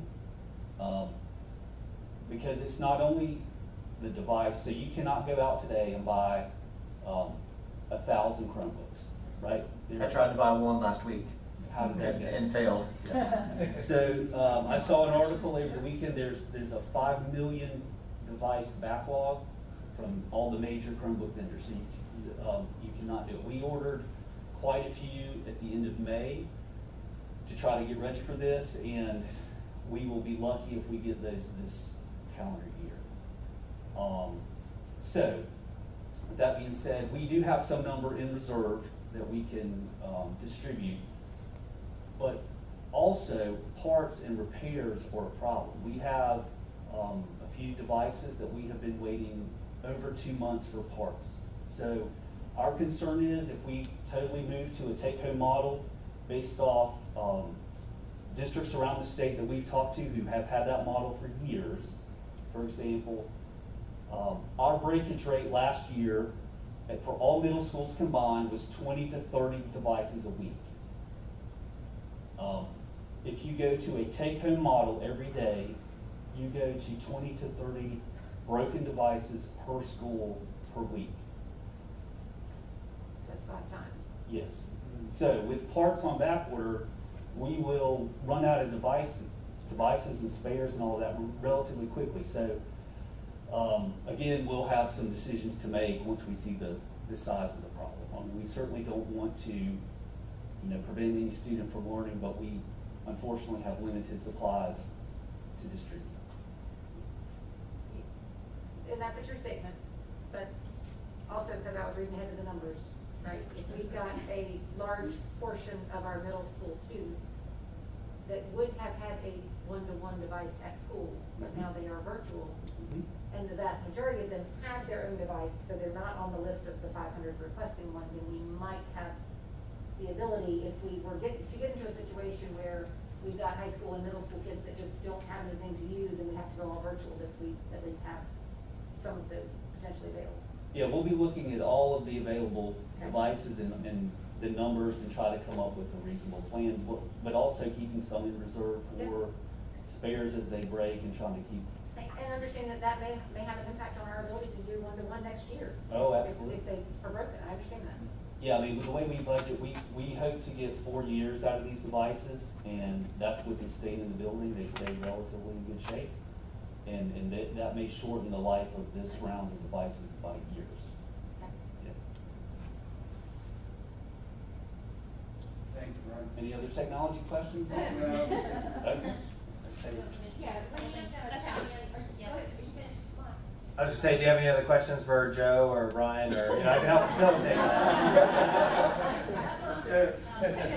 So just a couple things I thought about as they were talking to share with you. One interesting fact about the virtual teachers, about 2 weeks ago, we received notification from the state that in order to be funded for the 5 LEAP days for the elementary and middle school virtual teachers, they had to have face-to-face interaction with students on each of those 5 days. Did not stipulate how many students they needed to see or for how long, but those teachers had to have face-to-face interaction with students for those 5 days. So as a result of that, they started reworking the schedule for next week for virtual, and that's why we're doing the come in, pick up at some point your materials and things like that, because it's a requirement for us to receive the funding to pay those virtual teachers. Yes. Also wanted to mention, as they were talking about elementary and the family model, we did make 2 ads on the COVID-19 response list that you saw previously. one of the things is each elementary classroom will have its own recess play bag of balls, jump ropes, and things like that. We've worked with BSN Sports to customize a bag, keeping the cost as low as we could. But each of those classrooms will have their own bag of playground equipment to take out with them. And then the teachers will have the disinfecting spray to spray those down. The other thing is related to art supplies, as Peter mentioned. Each elementary student will have their own bag of art supplies. Now we had a grand wish list from the art teachers, and we did whittle that down somewhat, but we think those are two great ads for the family model in those two areas for elementary as well. I did want to touch on, we've mentioned student nutrition, the plan for adding additional meal periods for middle and high school. Elementary will be fully in the classroom. But we had questions about are we going to serve, are we going to provide delivery for virtual students as well as AB students on off days? Student Nutrition did a survey of our parents, and 400 responded yes, that they were interested in that. So Student Nutrition is planning to do that. They're going to start the week of September 8th on that. And right now, Tammy is planning to do that at one site, if possible. It will be a car line pickup.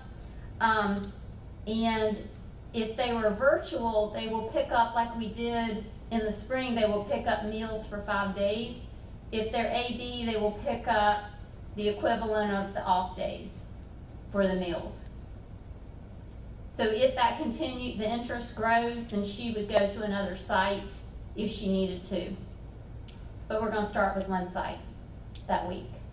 So I just wanted to share that for Student Nutrition. Speaking of nutrition, one of the things that I read that I think is worth mentioning is that students can bring their lunch, they can buy their lunch, but there is no outside food Correct. being delivered. Parents bringing their lunch if they forgot. No Correct. Chick-fil-A? Chick-fil-A. Oh my God. So that's a pretty big deal. I wanted to make sure everybody was aware that that change has been implemented. Yes, no food deliveries. Okay. Yes, Are they having breakfast in the classroom? yes, Okay. as normal for breakfast in the classroom. Yes. That cafeteria staff, they're going to be busy, so it'll be very interesting as they work through that new process. We've added a lot of garbage, trash cans in the halls during those times. So it will be a learning experience on the best way to handle all that the first week or two of school. Okay, thank you.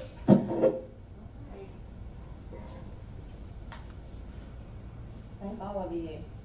So enrollment, I'm going to quickly just kind of fly through this, even though some of you have looked ahead.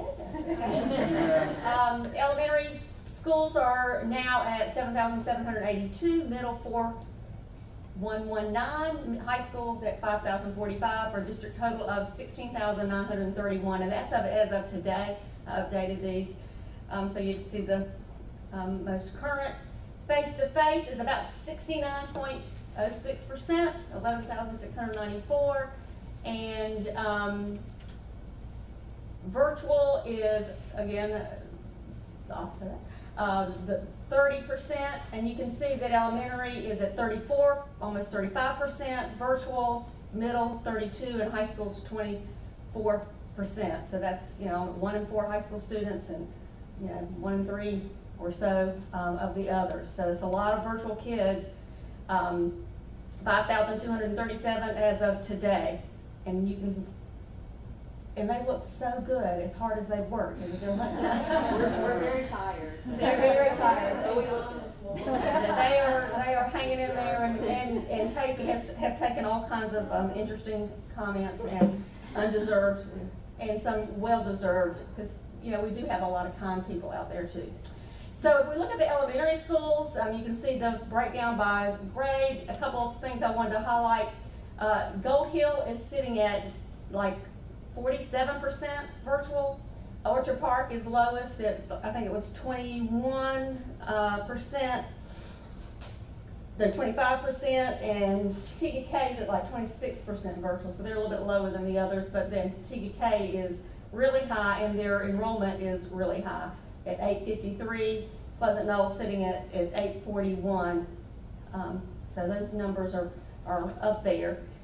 Middle school, all about balanced, 32, 31, 33% at all. I mean, they're pretty balanced as far as how many of their population went virtual. And you can see those numbers. Banks Trail Middle sitting at over 900, which is capacity, and that's with the freeze on. We did allow 6th graders, but we had to freeze, I think, Tommy, the 6th grade eventually sometime this summer. And then Catawba Ridge is sitting with, I think, the smallest enrollment still at 21% virtual and 1,200 students, a little over 1,200. Fort Mill High still the largest at 2020, interesting enough. I wondered if I typed that wrong. I need to go back and add that. Chrissy, check my math. That could have been just one of those brain things, you know, senior moment. 522 virtual, 26%, and 25% at virtual at Nation Forward. So those are all about the same.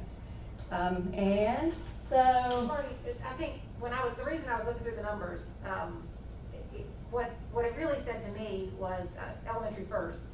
Basically, every school's got 400 to 500-ish, mainly about 500 kids, which the good news about that is, even though, and that's the in-person part, that's really only about 50% capacity. By adding the 2 new schools this year, most schools, even when they're at full 5 days, are only going to have 400 or 500 kids a day, which is great because they're used to having 800, 900, or 1,000 kids a day. Right. Once River Trail is operational, that'll be helpful. So this really, in a way, you hate to say something good out of something bad, but as far as space-wise, this kind of freed up some space at Doby's and Kingstown for holding the River Trail students, you know, till January.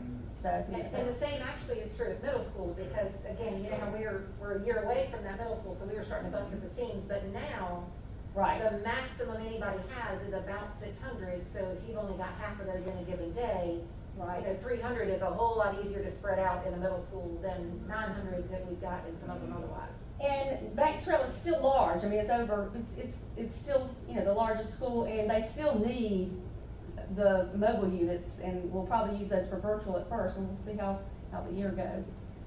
Okay, so growth, you asked before to compare from year to year, and this is a weird year. No kidding. From August to August, we grew 266 students. From the last day of school, 180th day, till today, we're down 126 students. And we go, what? Negative growth? Well, hang on. So these are the number of students that are in the hopper this week to go through their appointments for registration. So by the time, if all of those come, we'll be at 17,184. And so if we add that and compare August to August, we're up 500 students from last year. That's just half a school, that's all. It's just half a school instead of a whole school like last year, because what's the...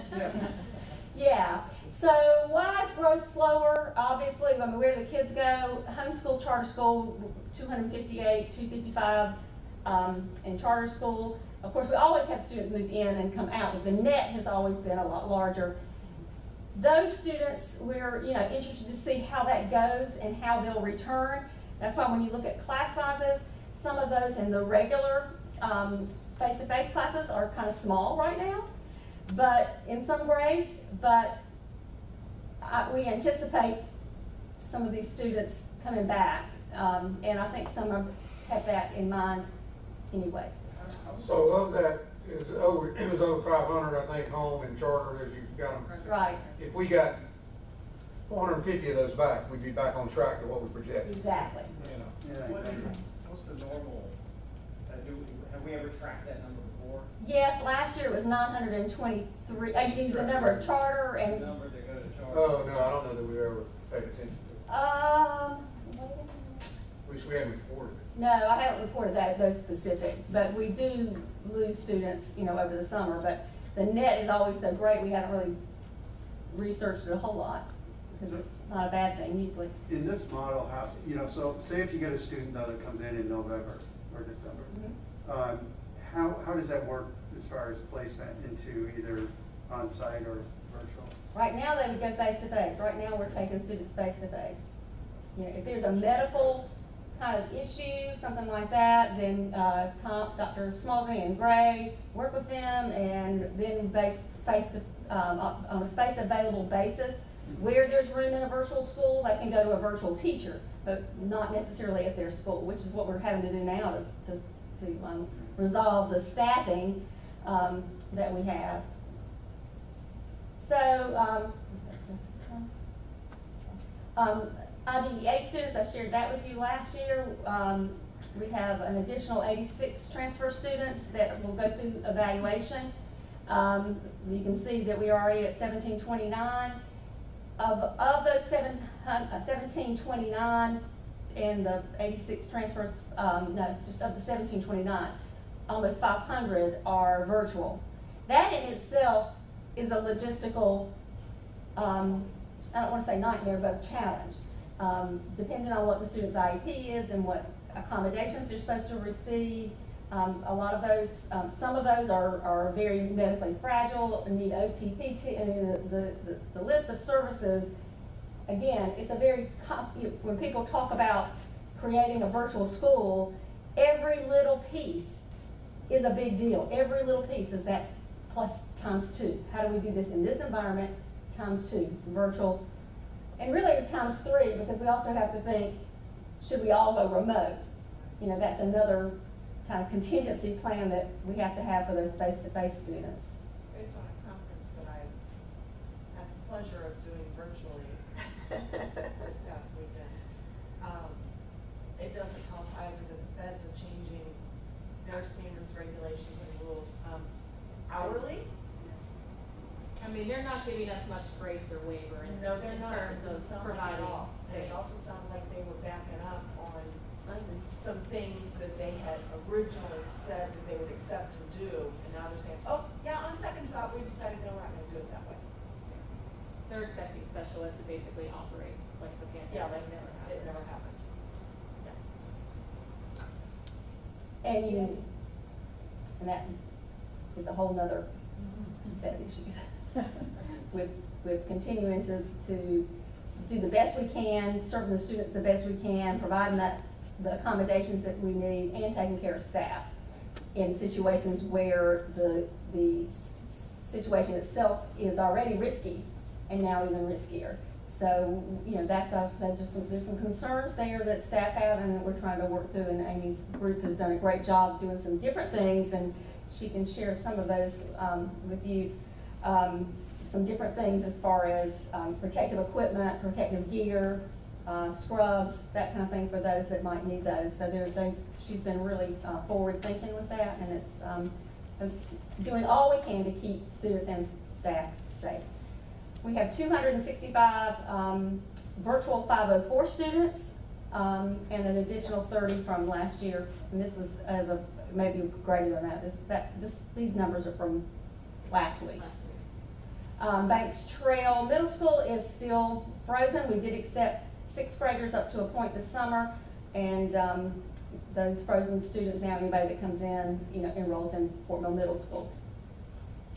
Are we remaining with Banks Trail frozen under the pretense that we are going to be able to go back to full-time face-to-face in 5 days and Yes. leave that space? Yes, and just the way the school's staffed. I mean, every space is filled now, so even though if you have A day, B day, you still have the spaces needed, and you need the space for the virtual teachers as well. So, anyway, yeah, we'll pretty much stick with that, I think. Yeah. I mean, on base numbers, it's a difference of 38 in-person students. Because we know virtual is gonna be virtual all year long, right? That's what we're saying. Okay, so that frees up 300 seats at the school. I don't understand why we would have a school that's frozen that only has 38 more students than another middle school in person. Right, because the in-person at Fort Mill Middle is 564, the in-person at Banks Trail is 602. And that's not gonna change. We're not adding virtual kids back in. Why we wouldn't allow Banks Trail kids to go Banks Trail? I'm not following. And I'm guessing it's because you're using the classroom that those kids would have been in for a virtual teacher. And so Right. there's no other place to put them. I guess the question would be, could you move the virtual teacher and use that space for the students? But you would not have, so if you're in-person and you already have 30 kids, not really 30, 25 kids, and now we're back to 5-day face-to-face, I can't have any more in your class. We've got room at the other one, as opposed to, now we're adding a whole other teacher for 3 kids.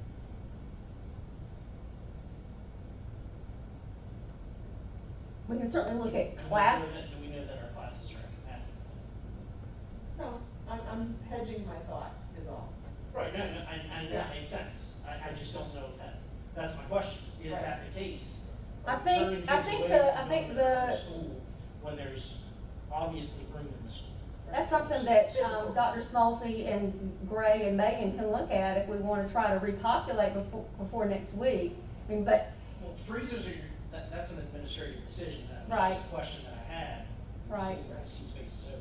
I mean, obviously, if it's not available. I think we set it up based on the numbers that we had, and through the summer and through July, the numbers that were coming into Banks Trail Middle in 6th grade, it was pretty much full. Then we opened the virtual window, we're not knowing the number that we're gonna go virtual, not knowing that, and then not being able to respond fast enough. And then we have those outliers that everybody keeps talking about, that we're trying to get into Connections Academy. Some of those have not gotten in, they're on the, it's, you know, it is kind of what it is. Now, we could go back and look and offer spots, but that'd be a whole nother, level of chaos. And we have, let the 6th grade, I think we finally cut the 6th grade off based on the class sizes, and I think we went up on the number that we were gonna take. And right now, we've got some bubbles in the virtual program, because more went virtual, so. So were you looking at the numbers in anticipation of going face-to-face, knowing that Banks Trail was so far over capacity last year because we sent so many to Fort Mill? I don't think I followed you on that. So how many do we have at Fort Mill last year from Banks Trail, like 200? Frozen kids? Yeah, frozen kids. Oh. Just roughly, just a ballpark, like 200, so 200. So what I'm saying is, it sounds like you were making a decision based on, should we pull all 200 back, and then we go to 100% face-to-face, now this school is way over capacity. Yeah, and that's part of it, that's part of the issue. The other was the fluidity of those that are doing virtual, not doing virtual. Right. And some are short-circuiting that system, by saying, well, I'm gonna do this, then in 2 days, they're gonna come back and say, now I wanna be student again. Especially if you go 100% face-to-face, based on those capacities, you can serve that campus. I think that's part of the problem, because that other middle school's not gonna open next year, and this school has been struggling, with capacity issues for 3 years now. If they're evenly spread out, back to Dr. Pratt earlier, if they're evenly spread out, that's something we could look at, but it's the 11th hour, and I don't know if it's worth it to do that. Well, we can certainly. And some of them were frozen last year, and so their home school Correct. is Fort Mill. Almost all of the 6th grade, the rising 5th graders, and we continue to allow, even after into July, we continue to allow the new 6th graders to enroll. So there were a lot of 6th grade homerooms. That's why we were using the 4 mobile units. So the 6th grade class, we were trying to get as many into it as possible. but then we just didn't go back and backfill after the virtual kids moved out. We just didn't do that step of the process. So face-to-face homerooms in elementary are in really good shape right now. We'll see how that evolves over time with the students returning and new students. Virtual, the numbers are a lot higher, which being virtual, they're not opening milk cartons and serving lunch in a homeroom and doing all the things that the regular teacher is doing, a face-to-face teacher is doing. So we were allowing those numbers to go up to 30, and a couple of them are 32. That's really max, and hopefully that some of those we can continue to balance those. 6 through 12 are capping at 35, but there are a few that are over that. Banks Trails, matter of fact, Banks Trails and Fort Mill Middle, this back and forth business, have a few that are over, so we're going to probably try to continue to balance some of those that are large. And some of that comes from the GT regular, breaking those out, and then the virtual GT regular. So you really, with every school, you have 4 kind of things to deal with. Teacher assignments, full-time teachers with virtual, 177. You can see it broken out by elementary, middle, and high. 21 full-time high school teachers, 66 are teaching at least one course virtual during one of their periods. We've actually, with some staffing, some resignations and trouble filling a couple of spots, we have some teachers teaching all blocks and have agreed to do that on a letter of agreement. Overall, we've hired 197 new teachers or professional staff over the summer. That includes the 50 new FTEs to the budget, but that's how many new folks you'll see around the schools or won't see. And that's all I have. Questions? Do we do any type of like new employee orientation with them? I know we do those, that usually every year with our, especially our new teachers. Liza, they did a virtual one, you wanna? Right, yes, all employees participate in a virtual HR orientation. Also, employees were brought in additionally in small groups of 8 to 10 over the entire month of July to the district office, and Brian's team provided technology orientation with spacing and all of that with those small groups. So we were really happy with the workflow of that and how that ended up working out for us, which enabled HR to also then meet with each employee that came in to have their badge identification picture made, and also to complete their I-9 document process with the presentation of their 2 required identifications before starting work. So it worked really well for us. Well, I just want to say y'all have done a great job. Incredible work. Thank you for your support. Going through my notes, the only thing that I think we probably ought to just spend a couple seconds talking about is with 17,000 kids, 12 of them going to school, somebody at some point is going to test positive for COVID, right? And there's protocols and there's guidelines. Right, and you're exactly right. I call it 17,003 to 500 based on how it plays out in the next week. Yeah, we're going to have some positive, and Tamara and I were talking about that today. We feel confident in our protocols, however, and so going into the situation, we feel prepared. But I don't think we can hope that we will get through the whole year without staff and children. And each positive and each contact, each situation is different. We have, in fact, Tamara, you may want to talk. We've got a contact with Midlands. DHEC, you want to just speak a minute about that today? We do. So the DHEC has arranged now to where every region of South Carolina is broken up. We are part of the Midland region, so we are able to work with the epidemiologists that are assigned just to the Midland school districts. So as we have cases that come up, I have contacts there that I can talk to directly. So we're excited about that. It'll be an individual conversation in every situation.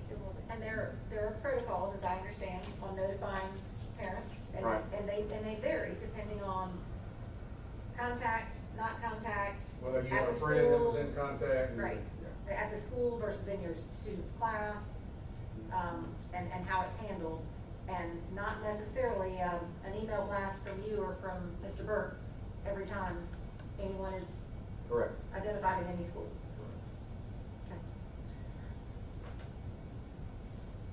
Okay. I was kind of holding on to this. I was going to bring something up when we were talking about the policy, but we kind of wanted to see where the presentation was going. But regarding face coverings, and I know we talked about adding in something that talking about administrative discretion, and I'm concerned about the messaging around masks in schools and making sure that we're upholding. We sort of already have made the determination, the difficult determination that we're going to require masks all the time. And I know our neighbors to the south said that they were not allowing breaks, mask breaks at all. You know, they voted on that. And I'm not saying we have to go to that realm, but I would hate to see us, if we've already said masks are going to be mandated, to literally let our guard down and allow for groups of students to take their masks off here or there. You know, I'm hoping that the messaging at the school coincides with what we're seeing. You know, in York County, our numbers are dropping. It's not like magic or wizardry that about a month and a half ago we had sort of countywide cities going with mask mandates. So I would like consistently to make sure that our messaging is the mask should be on at all times. So. Right, it should be intentional decisions on a That's break right. as opposed to And I think that's what Greg said, at least that's what I heard from talking with the principals and where we decided to land. I mean, is there a way that you would want me to word it to make it besides admin and teacher discretion or staff discretion? I just think that's opening up the doors. In my opinion, that's just leaving a lot of discretion for people to make decisions on You're not things. taking them off, and I'm gonna say, you know what, we're sitting here, go ahead and take it off, that's how. I have a concern about that sort of, how lenient one teacher may be versus another teacher, and sort of the message that we're saying. If we're requiring masks, I think we're requiring masks, and I don't think there should be a lot of discretion given beyond that.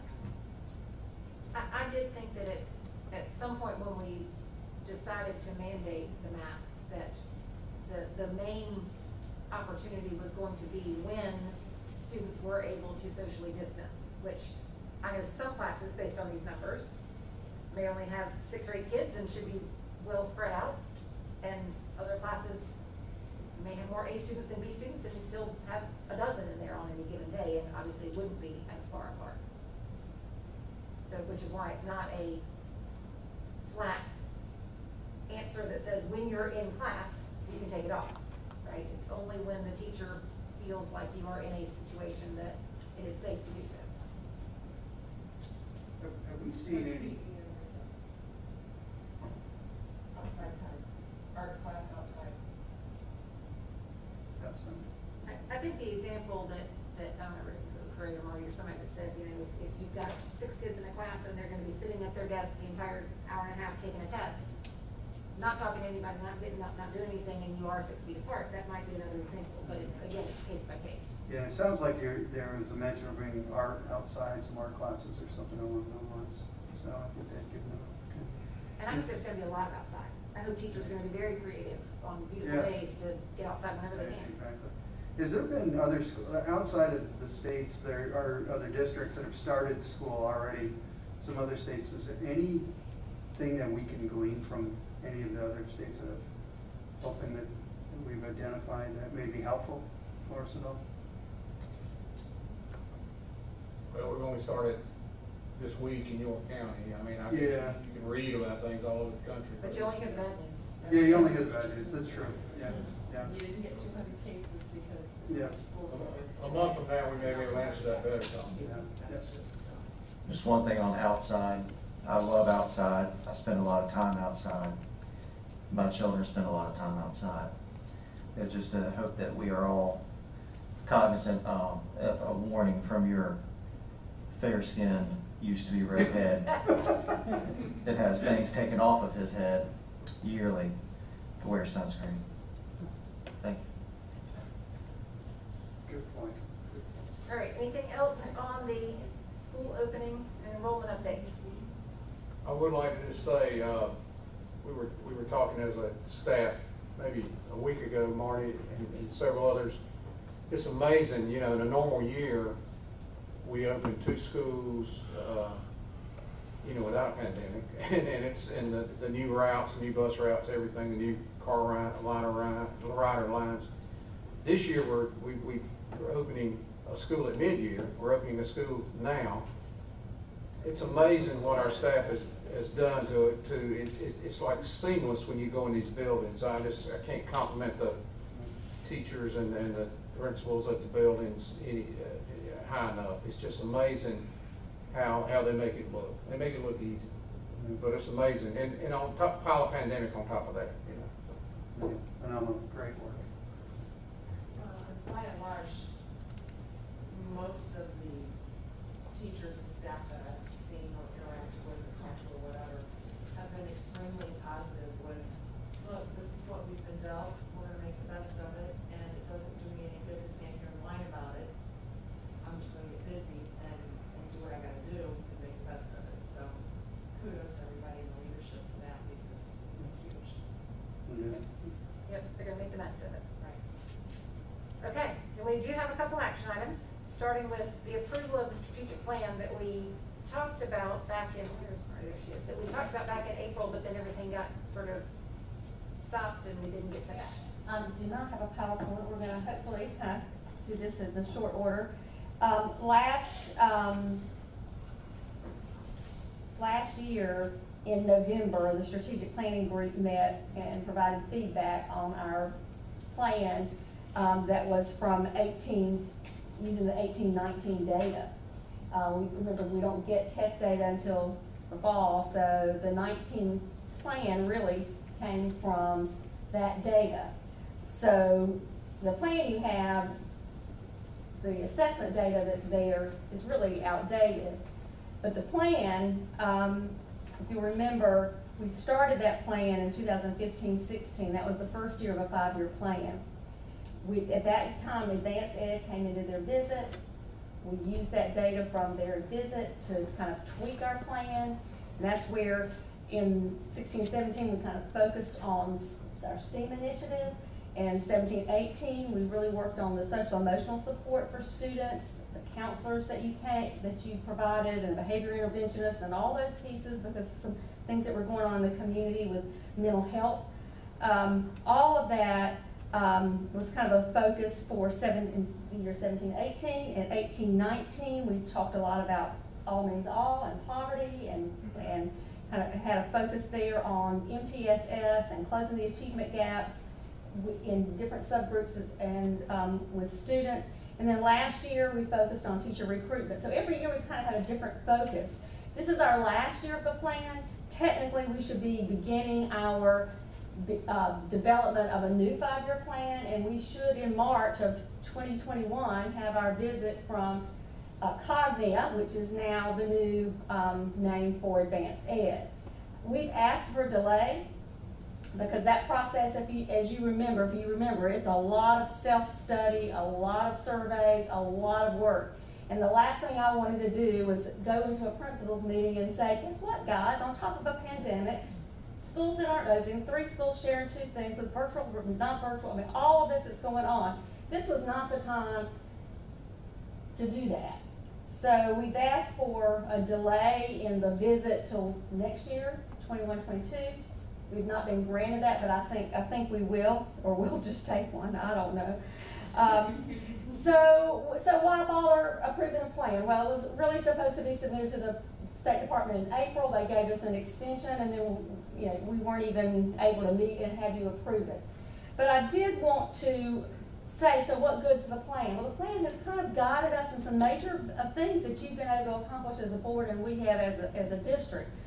And I think in light of COVID and all the things that have happened in this country over the last several months even, I think there's some really pertinent pieces to our plan that we can focus on and try to remember that it's in the plan.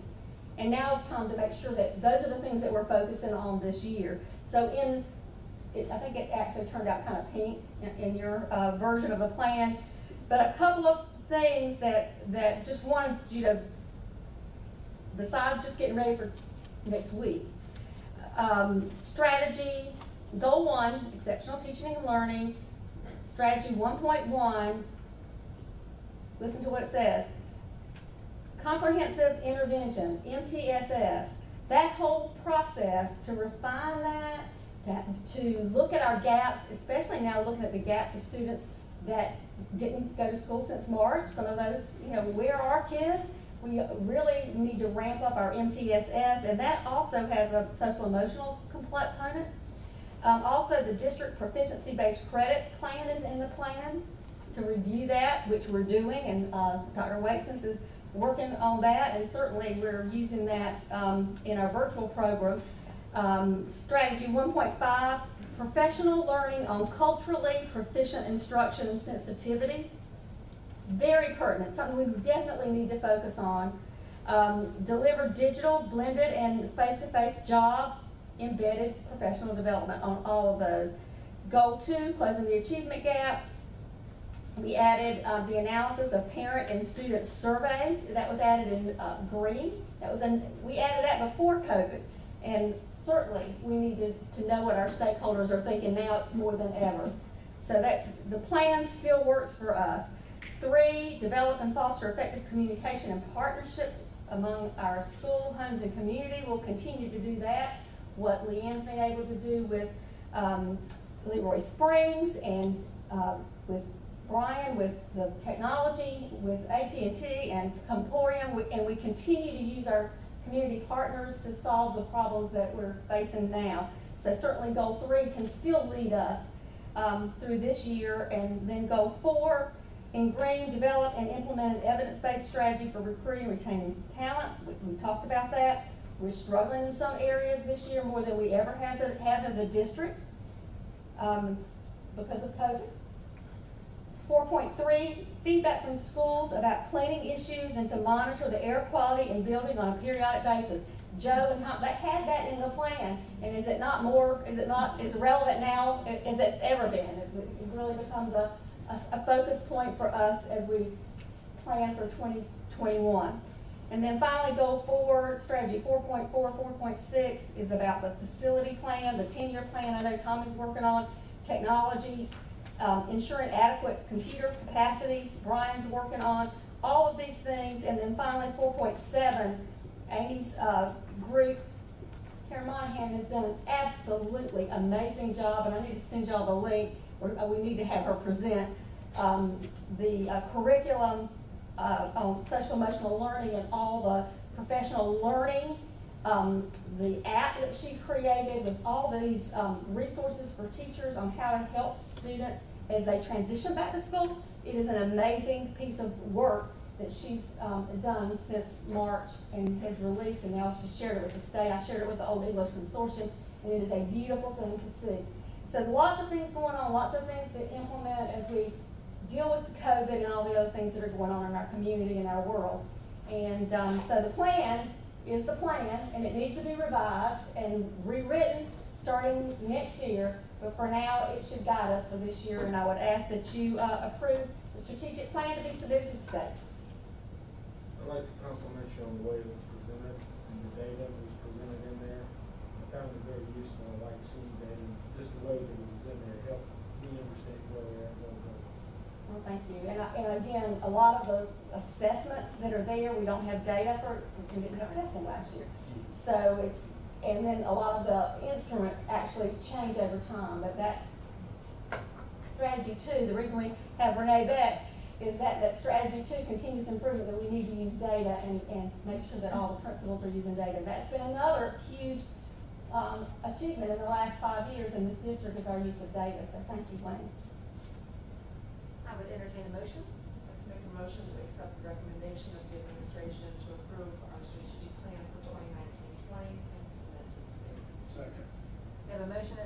to approve our strategic plan and submit it to the state. Is there any further discussion? All right, hearing none, all those in favor signify by saying aye. Aye. Any opposed? Congratulations. All right, It's well, submitted to the thank state. We also have more policy stuff. More policy. I know, we're in the home stretch. Yeah. We're in the home I stretch. like it. That's right. I like it. All right, so these are policies that are already in place that we are asking for your approval to suspend for this year or until further notice. The first one is IC, which is school year. And really the reason that we would need to suspend this is the policy currently states that it's 190 days total. It is now 195 days, and that the district will use 180 days for student instruction. We're using 185. The next one is IG, which after discussion with Marty and Tommy, we've decided that we do not need to suspend this because with virtual and face-to-face, we do have those course offerings. So the main reason for suspending that was, will we be able to offer this in some form? And we are still able to offer those courses. So I'm thrilled to hear that. I was really concerned Yeah. why we were suspending that particular one. So, thank you. The next one is IIB, which is class size. This is obviously with our virtual academy, the class sizes do exceed these numbers.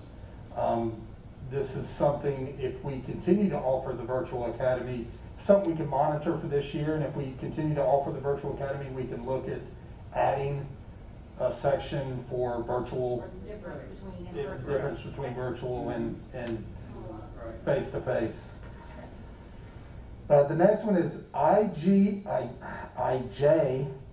IJNDAA, distance, online, and virtual education. The reason suspension of this policy would be because it states in this policy that students in grades 9 through 12 may earn a maximum of 6 units of academic credit to be applied toward graduation requirements by completing technology-delivered courses offered through programs approved by the board. Obviously, with our virtual academy, they would exceed that 6 hours, or 6 units, I'm sorry. And then the last one would be KI, which is visitors, and mainly this is because we are not allowing visitors past our front office or guidance area, our office areas. So procedurally, these only require one vote, so we'll get to that in just a second.